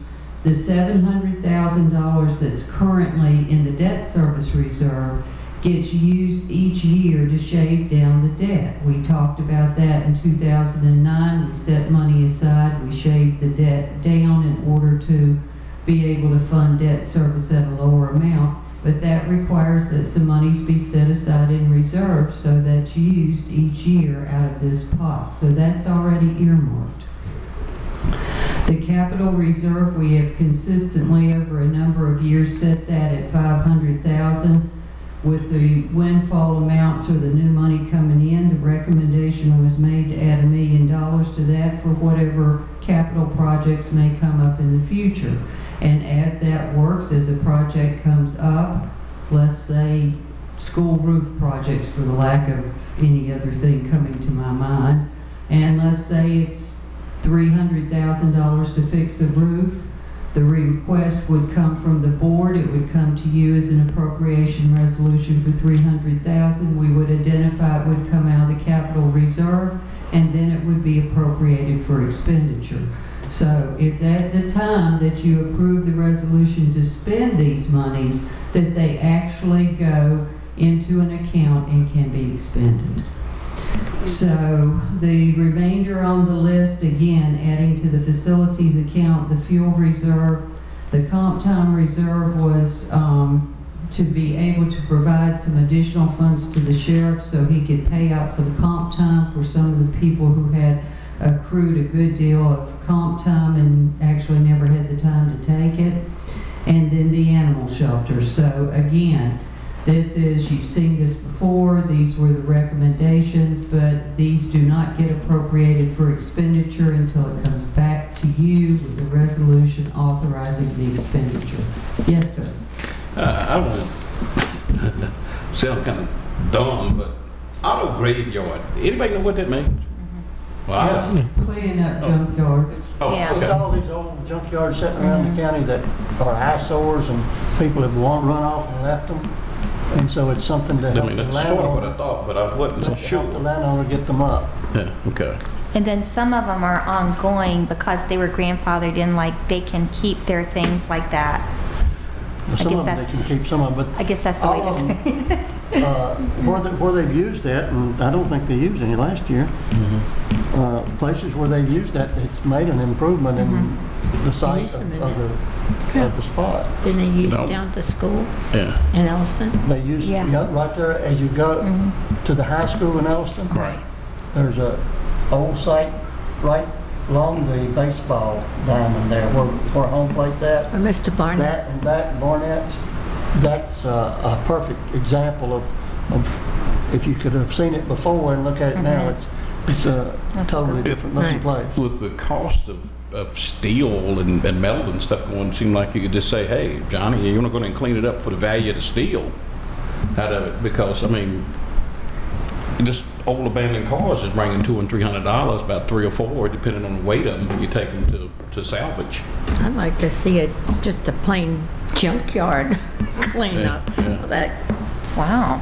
fella going down the hill, that's a horrible looking Oh, place. the one going down the mountain That's something Bob, that needs somebody to be. used to run that No, thing. that's, It's, years ago.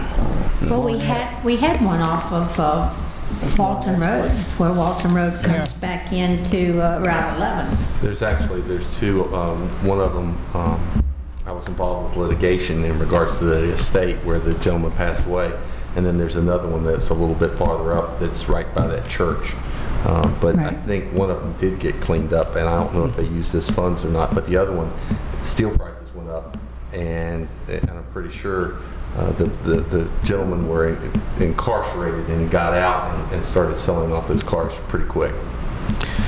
Mr. Chairman, one thing I'd like to add as well, and I know it's been the topic of some discussion related to the Animal Shelter Reserve. I wanted to make sure that the board understood that if we set aside $1 million for the Animal Shelter Reserve, that doesn't mean we're going to start building an animal shelter. What it means is that we're earmarking some money to be able to begin to talk to folks that can provide grants, to folks that can provide additional contributions. It does not mean that we're going to start building an animal shelter. And so one of the concerns that I've heard since I've been here about trying to move forward with a new facility is when we've talked to folks that may be able to help in various ways towards addressing that need, the first comment's always been, well, what's the county got set aside? Well, we're talking about it. So the thought was, if we can set aside a considerable amount of money, it really provides a lot of leverage as we begin to seek grants, as we begin to talk to other people towards getting some additional monies, so that we don't have to burden that entire expense on the taxpayers. That was the whole thought behind putting that in the budget. yeah, I run something by you, and I've run it by several people, and most folks are pretty much in agreement on it, that it would make a wonderful place. And that is, have you talked any with the school about the possibility of using the old elementary school as you go on to Ellison straightaway? And that, I don't know, it's a building that is in good shape. It's open floor plan. It can be used for many, many, many different things. And it seems to me it would lend itself extremely well to being an animal shelter. It would, instead of $3.5 million, we could probably talk about half that to get everything we would in a $3.5 million space. And if we bought the whole thing through the school board, we could keep our 2, maybe 3 ball fields down there that they desperately need, because they don't have enough to really do what they need to do. So it seems to me we could kill several birds with one stone. No pun intended. Pardon the pun. But it's just something that at least needs to be looked at. It may not work in the long run, but it's sure something that would save the county considerable money and do something good too. We have not had that conversations with the schools yet, simply because they're still using that building, and I don't really know that they've set a time frame on when they plan to surplus that building to the county. And we won't know that when we ask. We don't have. Well, that's true. Well, I have a question. I mean, wouldn't that be a decision that the whole board needs to look at? I mean, personally, Absolutely. I prefer that it be placed in a more convenient place that's more centralized. And I have nothing against the school building or anything, but I'm in particular thinking that a lot of these animals are found within the towns, okay? Because that's where your greater population is at this point, in the towns and sort of right outside the towns. And I'm thinking that a more centralized location would be better. And that's why I sort of prefer the idea of having it, you know, some way more in the middle. Because, you know, if you come all the way down to Shawsville, I mean, that's actually closer to the Roanoke folks and the Glenver folks and the Shawsville and Elston folks, maybe the outside of Christiansburg folks. But think about the rest of your county that stretches all the way to Giles County, like the end of my district, Brush I am Mountain. thinking about that, and you and I talked about this. And Yeah, you said you wanted a central location. Central location would be somewhere east of Christiansburg, and I asked you to identify any spot that would work. And I haven't heard anything about a spot that would work, especially at a reduced price from what it would cost to put a new one up. So, And I thought the thought was that we were looking at the land that we already owned. I mean, didn't we discuss that? Or am I in dreamland? I think we did discuss it, but also, when I was looking at Roanoke County, they do a regional, they work with Botetourt and Roanoke City and do a regional, so there is some travel involved in going to their site. And if we're saving, you know, we're talking about saving millions of dollars, that's a sizable amount. And you know, a lot of times, and we're all tempted a little bit of not in my backyard, and Gary's saying, put the animal shelter in my backyard. And it wouldn't be suitable out of prices for it because of the neighbors and using that old school, because you've got houses right up against where that would be. No, we wouldn't want it out there. No, we wouldn't want it out there. But I appreciate what Gary's saying, and we're talking about saving millions of dollars potentially. you know, I'm not particularly crazy about it being down there, but I thought that would be a good spot to use less money of the people of the county. I just... And again, I think one of the primary reasons I wanted to include it in the budget was to get the very discussion going that we're getting going, because until we earmark some money for an animal shelter, we really were just all saying, well, it would be nice to have an animal shelter, but we weren't really moving it forward. Well, and to address one of the other concerns that I just heard, and that was the distance to the animal shelter. Well, your guy that's handling the animal shelter right now, or the dog shelter, he lives in Roanoke. Drives his truck back and forth from around every day. So is it going to make any difference to him? I don't think so. And it's only 6 miles from the interstate right out here to Shawsville. So, you know, it's not like it's a long, long way. It's, Gary, I don't think it's the animal ward anything. I think when you look at the animal shelter and the number of volunteers that come from TAG and those areas, and some of them, I guess, ride the bus or something. I don't know how to get over there, but I know we get quite a few with Parks and Recreation and so forth. And it might make it more difficult for them to get from that side of the county all the way down to that side of the county, you know, to do some things. If the school was further up this way, like on top of the mountain or something, somewhere, you would put it a lot closer, and it'd be the people from over there, the Giles County line, or Brush Mountain, wouldn't have to drive all the way down there to take an animal. They'd be like a center-like thing. But, you know, and what I can tell you is this, the distance for Blacksburg, for Virginia Tech students, doesn't seem to be a problem. I think we went over this in closed meeting one time, but don't want to say children, but the students, the young men and women who volunteer to help, they come down to Shawsville to the YMCA and on a daily basis and participate in a large way.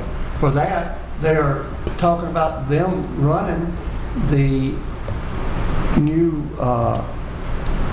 thrift store. Store, what is it? The thrift store that you're going to have. In Elston, they've agreed to run that. So that distance is not a problem to them. The only distance, you know, the distance to where that school's at is about 4, 5, 6 miles further down to that warehouse, where that warehouse is going to be, than it is to where the schoolhouse is at. So they're traveling twice as far to that, and they're agreeing to do that. So I don't think that can totally hold. It might not hold, but I don't think we would build a county government center down in Shawsville for the county. I mean, even if we got the property free and we could go to Elliston to build a building like this, would you put it that far in the county? I don't think we would move the circuit court out in Price's Fork, out of McCoy. I think they would look for it to be centralized in the county some way, so all the citizens would have it. So what if somebody had said down in Whitethorn, well, I'll give you these 40 acres if you build your courthouse down here, your circuit court down here. Well, everybody would kick, attorneys and everything else. It's the same thing with this government center. You wouldn't build it down in McCoy on the river if the people gave you the property. The same thing, we often have this talk here about possibility of maybe having a recreation department. We dream a lot in Parks and Recreation. But if you, just like Christiansburg has one over on the mountain, Blacksburg has one. If you was going to build one in Montgomery County, you'd probably have to build 4. Because how would you, one out in Roanoke, one in Shawsville, one in those areas to serve the citizens of the county? You'd have to build it somewhere in the center of the county so people wouldn't feel slighted about A, B, C, and D. So, and I think this is a county service that the county provides, and it should be a circle somewhere in the middle, and in that circle we can put it here, there, or there, but it's kind of convenient. And I agree. It should be somewhere east of Christiansburg, somewhere on top of this mountain. I would agree with that. People can help. That would be the central location. Yeah. What about asking the volunteers? You know, we have a lot of volunteers. You know, and I'm a big believer in deferring to volunteers and telling them, you know, this might be a potential of saving a lot of money. See, because let's face it, the volunteers save us a lot of money. Absolutely. By volunteering their time. And that's all that I'm asking from the get-go is to get them to study it, see if it'll work. If it won't work, say, Gary, it don't work. I don't have a problem with them studying it and bringing a plan back to us for us to look at. Yeah, I mean, they'll tell us whether it'll work or not. I don't know whether it'll work or not. Or do you have your hand up? Well, I was just going to say, I was here back in the old days when the Humane Society was looking for a place to put their facility. And they got some help from the Board of Supervisors originally. This is way back a long time ago. But one of the things they wanted to do was to find some place that was sort of in the middle, and that's one of the reasons they have that, you know, sort of on the top of the hill there, you know, Flanagan Drive, because it was the best they could do to find something that was sort of close to the center, where they were concerned about trying to get, you know, people from all across the county to come. And I don't know, that's just me, you know. So, you know, if the rest of the board thinks it should go at the school, you know, and there's consensus, that's fine. But I'm just like strongly advocating that I think it would be better placed in a more centralized location. That's all. Nobody, I don't think they ever argued that point. It should be. But if we can't find a place central, then we've got to move somewhere in some direction. So we're not using the property that we already own because that's not central enough. Is that correct? I thought the original plan was to use that. The original plan was to place it where the current PSA County Garage building is on the front end. Part of that having to do with, again, what you've discussed, the proximity to the vet school in Blacksburg and the number of volunteers we get from there, but also the visibility for adoption, that you have that visibility from your 460 bypass. And there were a number of things cited in the report, and maybe we need to get the report back out again and look at it. It's been some time since we've talked about it, but that was what had been identified in the original plan, was to place it there for visibility and proximity. Well, and again, have you ever tried to give somebody directions to that animal shelter? I believe part of the issues about the reason we have the signs out there we have now was someone who tried to do just that and had some difficulty in finding it, and that ended up putting some signage at the both ends of the road where you go into there. And again, I'm not going to stay here trying to recount that whole study or justify what was said, but merely to say that there were a number of factors that were looked at. What got cited was the property over there, the front end part that we already own. There were some issues also related to the fact that you need to shelter at different times large animals, horses and cows, and that with the property we owned, if we had access to it, there'd be some availability to do that in the back. That's what they took into consideration with that. Again, proximity to the vet school and some volunteers. But again, that was the plan then, and we were not able to fund it at that time. I think Craig's point's well taken, that in speaking with the volunteers and some others, if we had some money or some commitment in place with some funds that the county had, then the next step would be to see about expanding that and see if that would then bring in some others who said, well, if the county makes a commitment, maybe I'll be interested in making some donations. So Right. that's sort of where we've left that. But again, from the yellow and blue sheets, you will receive a resolution, which is the annual appropriation. Then in addition to that, you'll receive a resolution requesting a supplemental appropriation of what's on the yellow sheets. The blue sheets, only when there is a project and funds need to be expended, it will come back to you and you will have to approve it. So I'm going to sit down now. Thank you. Yeah, you've been standing for a while. We had quite a bit of discussion on this animal shelter. We probably need to set up maybe a work session so we can discuss it. Give it to the people that run it and ask them for, do they think it'll work? Or is there a reason, tell us why it doesn't work. well, and It doesn't again, work, it just doesn't work. well, and again, you know, with this earmark, if you will, we're not saying we're going to spend $1 million on an animal shelter. What we're saying is we're setting this money aside. Should the board decide in the future to proceed with an animal shelter project, we're setting this money aside so that we'll have that money available. What I would like for us to do, and it's what we've begun to do with this, is begin to talk about it, start looking at options, bring the discussion back to the board, and let you give the staff direction on how you want to move forward. But what I am concerned about is the public perception that they're going to look at this and say, board just voted $1 million for an animal shelter, and we're dealing with all these other different budget cuts. There's a gentleman here about the governor's school, and I don't have a problem setting aside some money from my position for that, but maybe put the rest of it into a capital. And so we are saying, all right, here's $250,000, and I'm throwing out that number, and then still putting that money and leaving it in capital reserve, where we're still showing a significant commitment.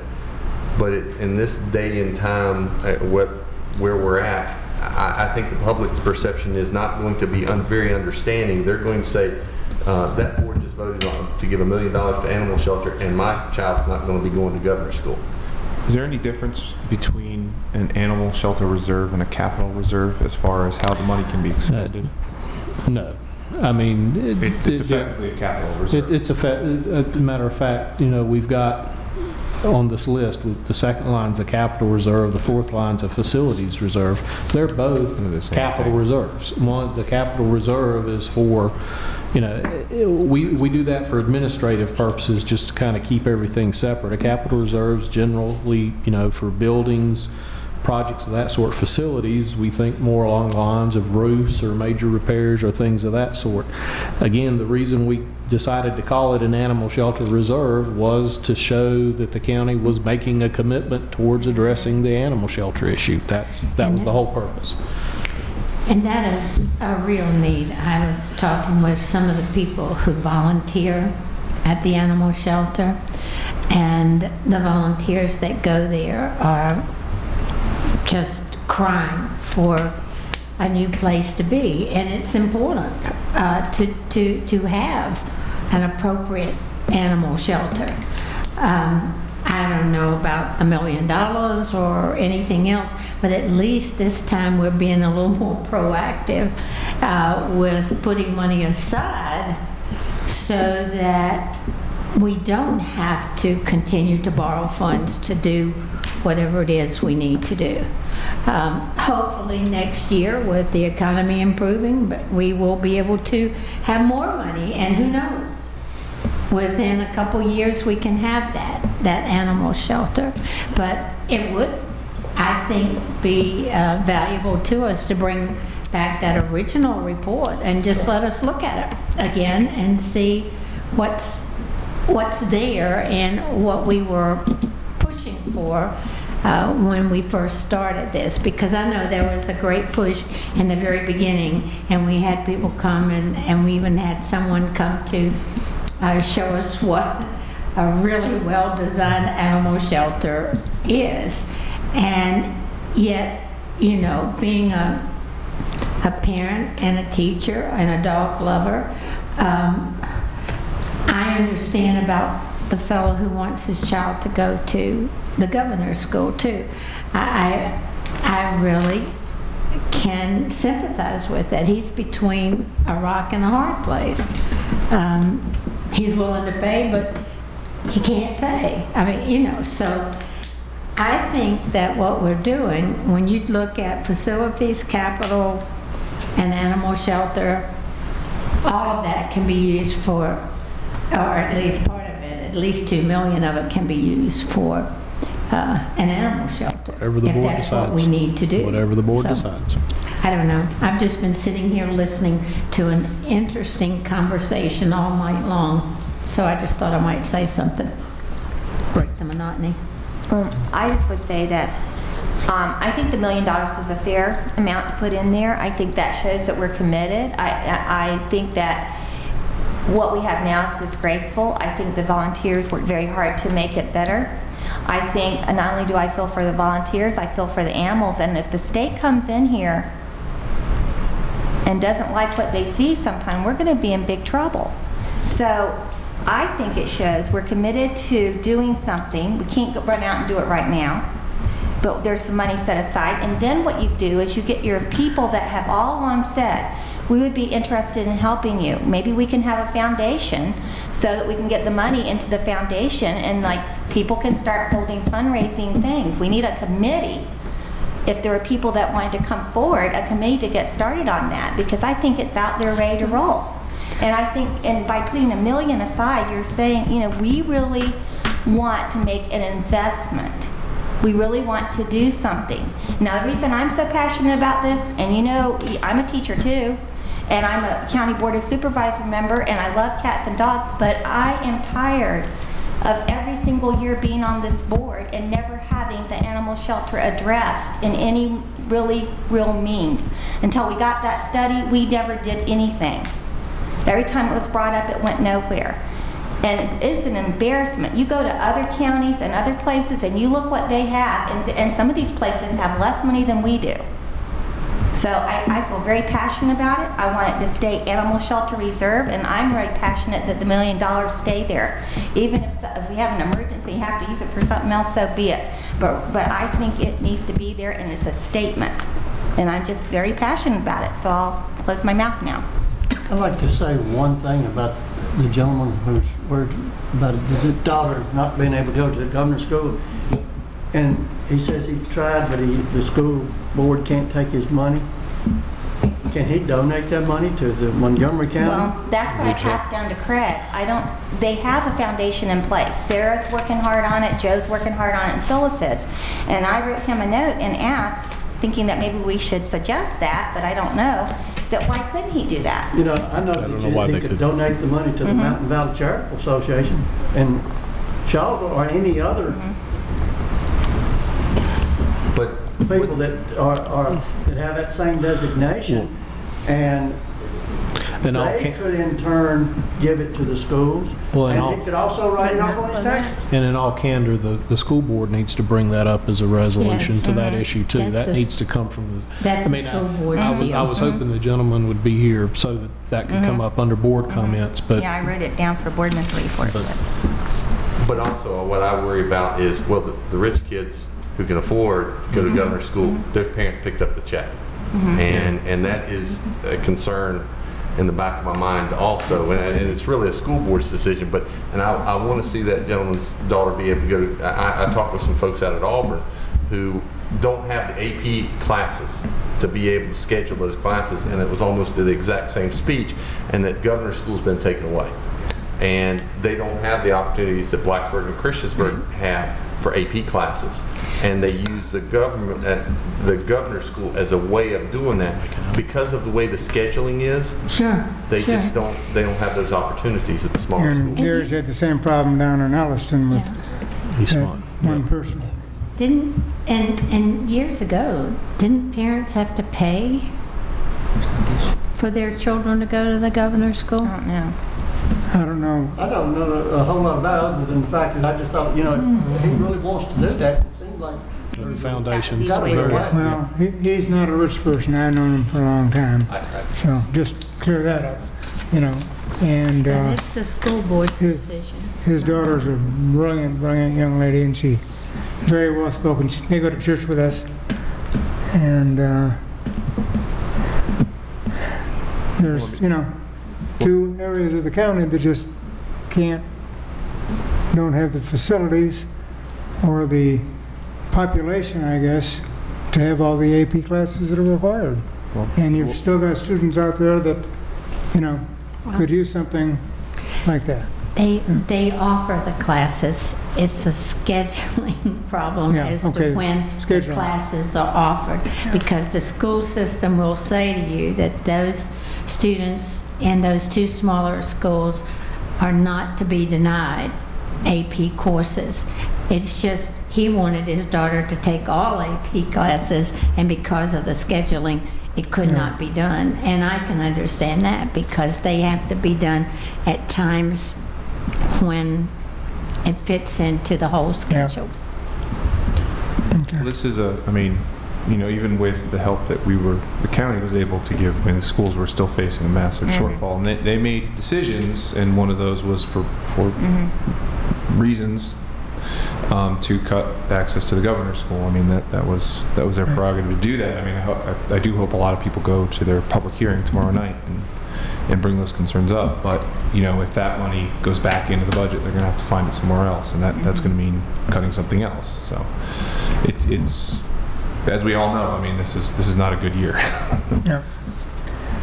All right. If there's no other further discussion on our work session. Well, can and this is a rookie talking again, but do we want to go through line by line in the yellow sheet and talk about, hey, the sheriffs, I like everything that's in there. Does anybody have any objections, or do we want to save that for when we're actually going to vote? Do we want to talk about fire rescue? That's one of the reasons I asked Carol, are we going to go by this line by line? You know, at first I was kind of somewhat questioning the general services, you know, $60,000 for new software, the explanations. Do we want to do that now, since it's been difficult to schedule a work session, or do we want to do that when we're voting on appropriations? What's the pleasure of the board? I think the board can do it whenever they want to, pretty much. If it's back. When will we be putting the appropriations on the docket? Generally, you'll receive the annual appropriation at your first meeting in June, probably. I think that's usually when we do it, because it needs to be effective July 1. Then usually at the first meeting or the second meeting in July, you would be asked to make your supplemental appropriation. That'd be the yellow sheet. Is that correct? Yes, these amounts. Request. Before before we actually Yes, ma'am. ended up with that budget. Okay. Just wanted to have that squared away. So it's actually up to you all as to how you would like to do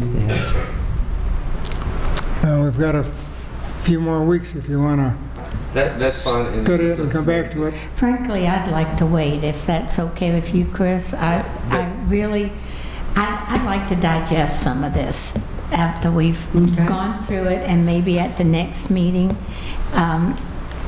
just say, okay, if there are things here that we do object to, let's discuss it. Let's just talk about that, what we want to take out of the list.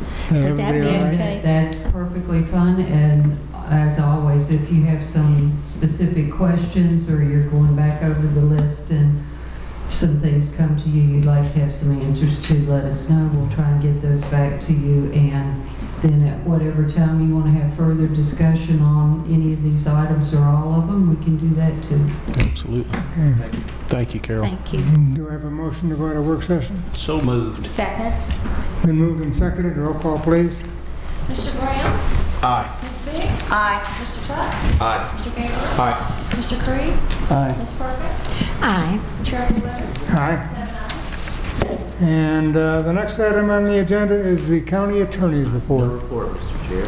County administrator's report. Thank you, Mr. Chair. Just a couple of items I just wanted to mention to you. If you haven't noticed, the building in the Falling Branch Park for backcountry that's coming along, that building is coming along really well. The anticipated completion date is August 15th. They expect to be ready to be operational in August. So they are moving along very well. Also, Inorganic Ventures has also put up the steel work for their expansion. So if you're looking over into the park right now, there's a lot of exciting things going on there. Also, I wanted to just let you know that the bids will be received for the asbestos and lead abatement work at the old Elliston Lafayette Elementary School this week. That'll be on Wednesday. Once we get those items cleared up, we can go proceed with the demolition of that property and getting that on the market. That should be within the next 60 to 90 days. So that'll be another property that we can hopefully put back on the tax rolls and generate some revenue from.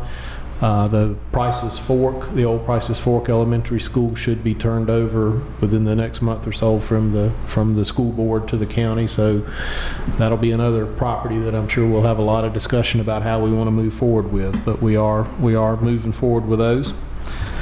Two things I wanted to pass out. I don't know if these came to you guys directly, but I had enough in my box today to give everybody. I received these from the schools.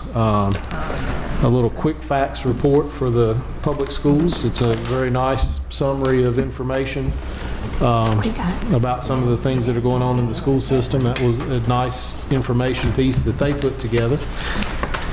And another piece that I wanted to pass out to you, I call this a bragging sheet. The Economic Development Department put together a list, and we used this with our tourism group a week or so ago, of community accolades that Montgomery County and Blacksburg and Christiansburg have received over the last couple of years. And to be honest with you, there's actually more than these on the website. If you go to the YesVA or YesMontgomeryVA.org and look at accolades, it's quite impressive when you look at what our community's received over the last 5 to 10 years in recognition, and it's a lot to be very proud of. And I thought anytime we have an opportunity to brag, we like to do that. So, and that's all I had for my report this evening. Okay. Supervisor Creed.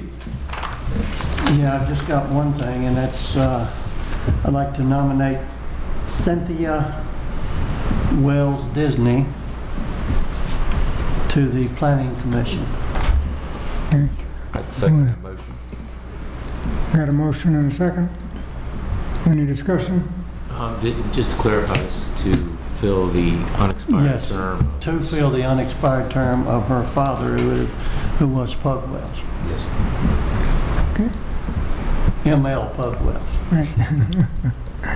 Roll call, please. Mr. Gabriel? Aye. Mr. Tuck? Aye. Ms. Biggs? Aye. Mr. Brown? Aye. Ms. Perkins? Aye. Mr. Creed? Aye. Chair Flores? Aye. 7 ayes. Got it, Gary? Supervisor Gabriel. Just one brief thing. I was going to send an email, but since I was here, I just thought I'd mention it. Now that the semester at Virginia Tech has ended, I can actually see what my summer and, well, what tomorrow actually will bring. And I just want to make everyone aware that the last meeting in June, where we have the legislative dinner scheduled, I will be actually out of the country, so I won't be able to attend. So, but I'll remind everyone closer to the time. So thank you. And that's it. And Supervisor Tuck. The Planning Commission met last week and brought up the item of pinned animals. And I expressed to them previously that your concerns, Gary, and what they were trying to address. The Planning Commission met and they believe that it is better to deal with it under the nuisance ordinance, where it allows an individual to sue if it is a nuisance to the public.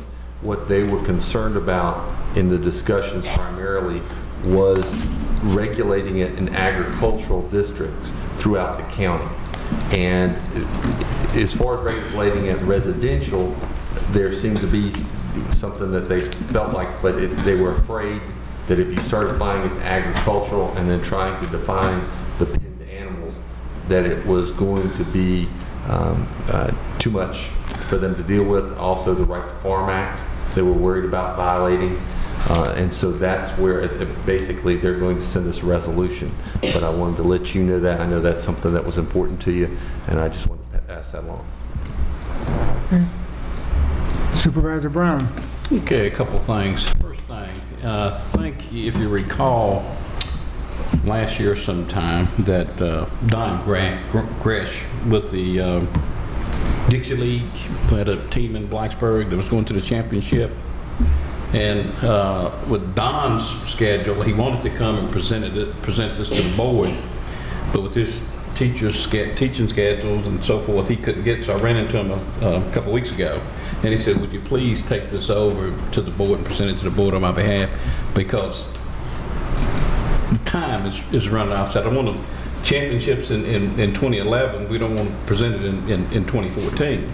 But it says, "In appreciation to the Board of Supervisors for your financial support of the Blacksburg Baseball Association, 2011 Dixie Youth Minors All-Star District 3 Minors Champions State of Virginia Minors Championship Dixie Youth World Series."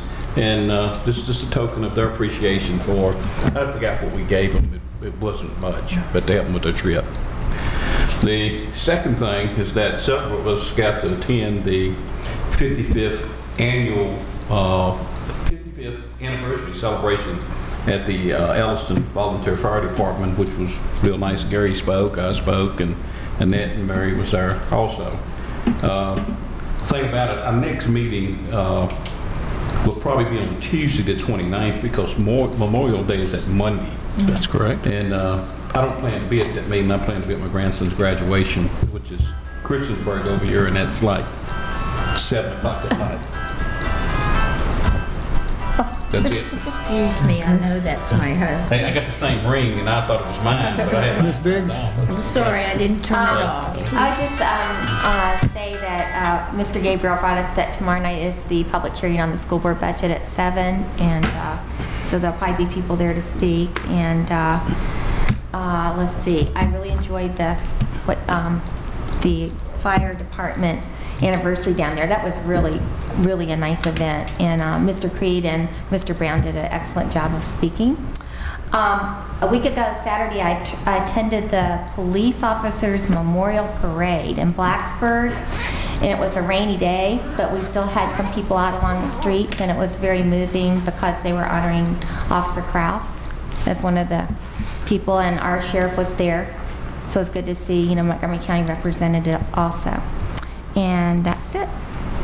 Okay, Supervisor Perkins. I really don't know who the phone call is from. I've never seen that number prior to this, so must be That's probably some not. new company. I'm glad it's not my husband. Ms. Perkins, your report? What? Have you I got a know report? what you're asking Oh, okay. for, and I don't have one. Oh, well, all right. Well, I do.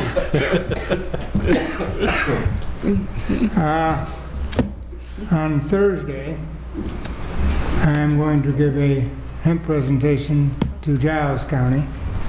And the following Monday, I'm going to Pulaski County. And we're in process of making a presentation in Roanoke and in Botetourt in the next couple of weeks. Also, Brian sent a letter to the Secretary of Agriculture and Secretary of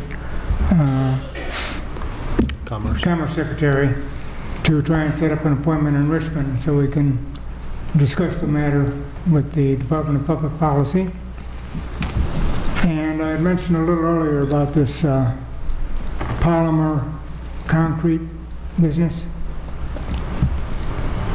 I'm not taking a lot of government time on this. I'm kind of doing this on my own.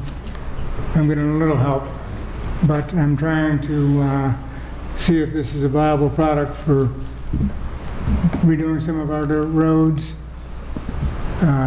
parking lots, including the school parking lot.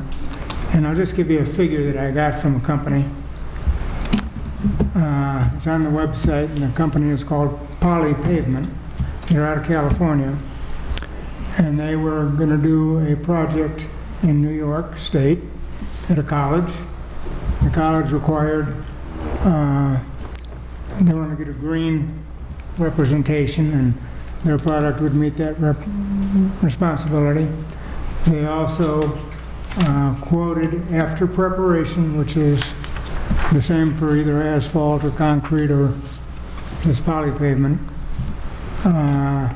The asphalt cost was going to be $486,000 for 220 unit parking lot, 75,000 square feet. And the poly pave cost was going to be $75,000. So that kind of piqued my interest. I've talked to VDOT, I've talked to the school board, I've talked to Lionberger Construction, who was familiar with the project. I'm told we have a project done at Virginia Tech that has used that product in a parking lot and walkways. I'm trying to determine who did it. We thought it was a company called UXB, but apparently they didn't do it. They had talked about it, but they didn't get involved in that product. Something else came up. So I'm investigating that for future on our road paving. They also have a very good, supposedly, dust product they can put on the dirt roads to keep the dust down. But the polypave is supposed to be harder than asphalt, but not quite as hard as concrete.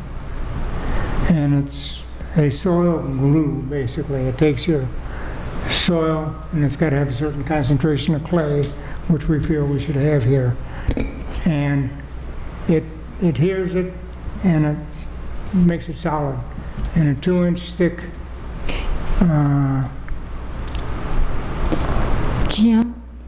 piece of pavement would be sufficient for your parking lots and your dirt roads, mostly your lighter traffic. So that's something I've been working on the last few months, couple months. Is this the same thing that the school board had discussed about whether we're going to use that on the track or regular? Is it a whole different deal? That's a rubberized tracking. Okay. And that's, all right. That's a totally different. Okay. Yeah. Thank you. Only thing I would ask, is it porous? I'm not sure. I don't believe it is, but I heard about a company today that is working with the city of Chicago on a porous concrete. I don't know about that, but it's not the same. It needs, you know, asphalt is porous and lets water go through it. Well, I got to find that out, Gary. I can't answer that. So, and that's one of the questions I've gotten recently. So when I'm not engineer or anything like that, so I don't know even the questions to ask. But I've got people I hope that'll work on it. Before I forget, the Planning Commission is going to have another vacancy. Ryan Thumb took a job elsewhere. He was an attorney that was serving on the Planning Commission, so we're going to have another vacancy. So that should have also been part of my report. I just wanted to add that and put that out there if somebody thinks of something positive. What is it, a district? I want to say he's at large, but it's because either that or he's from Gary's district. I think it's from Gary's district. He's on Parks and Recreation Commission because it seems like, I mean, every time we try to get straight, we keep losing. Yeah, I think he's from my district and... He's from C. Okay. Oh, I have to say, do you want me to forward the information I obtained about the pavement process you're talking about? I can forward that to the rest of the board members. Yeah, and I'll start forwarding the stuff to you folks as I get some solid information. So, all right, if there's nothing else, we'll adjourn. Thank you.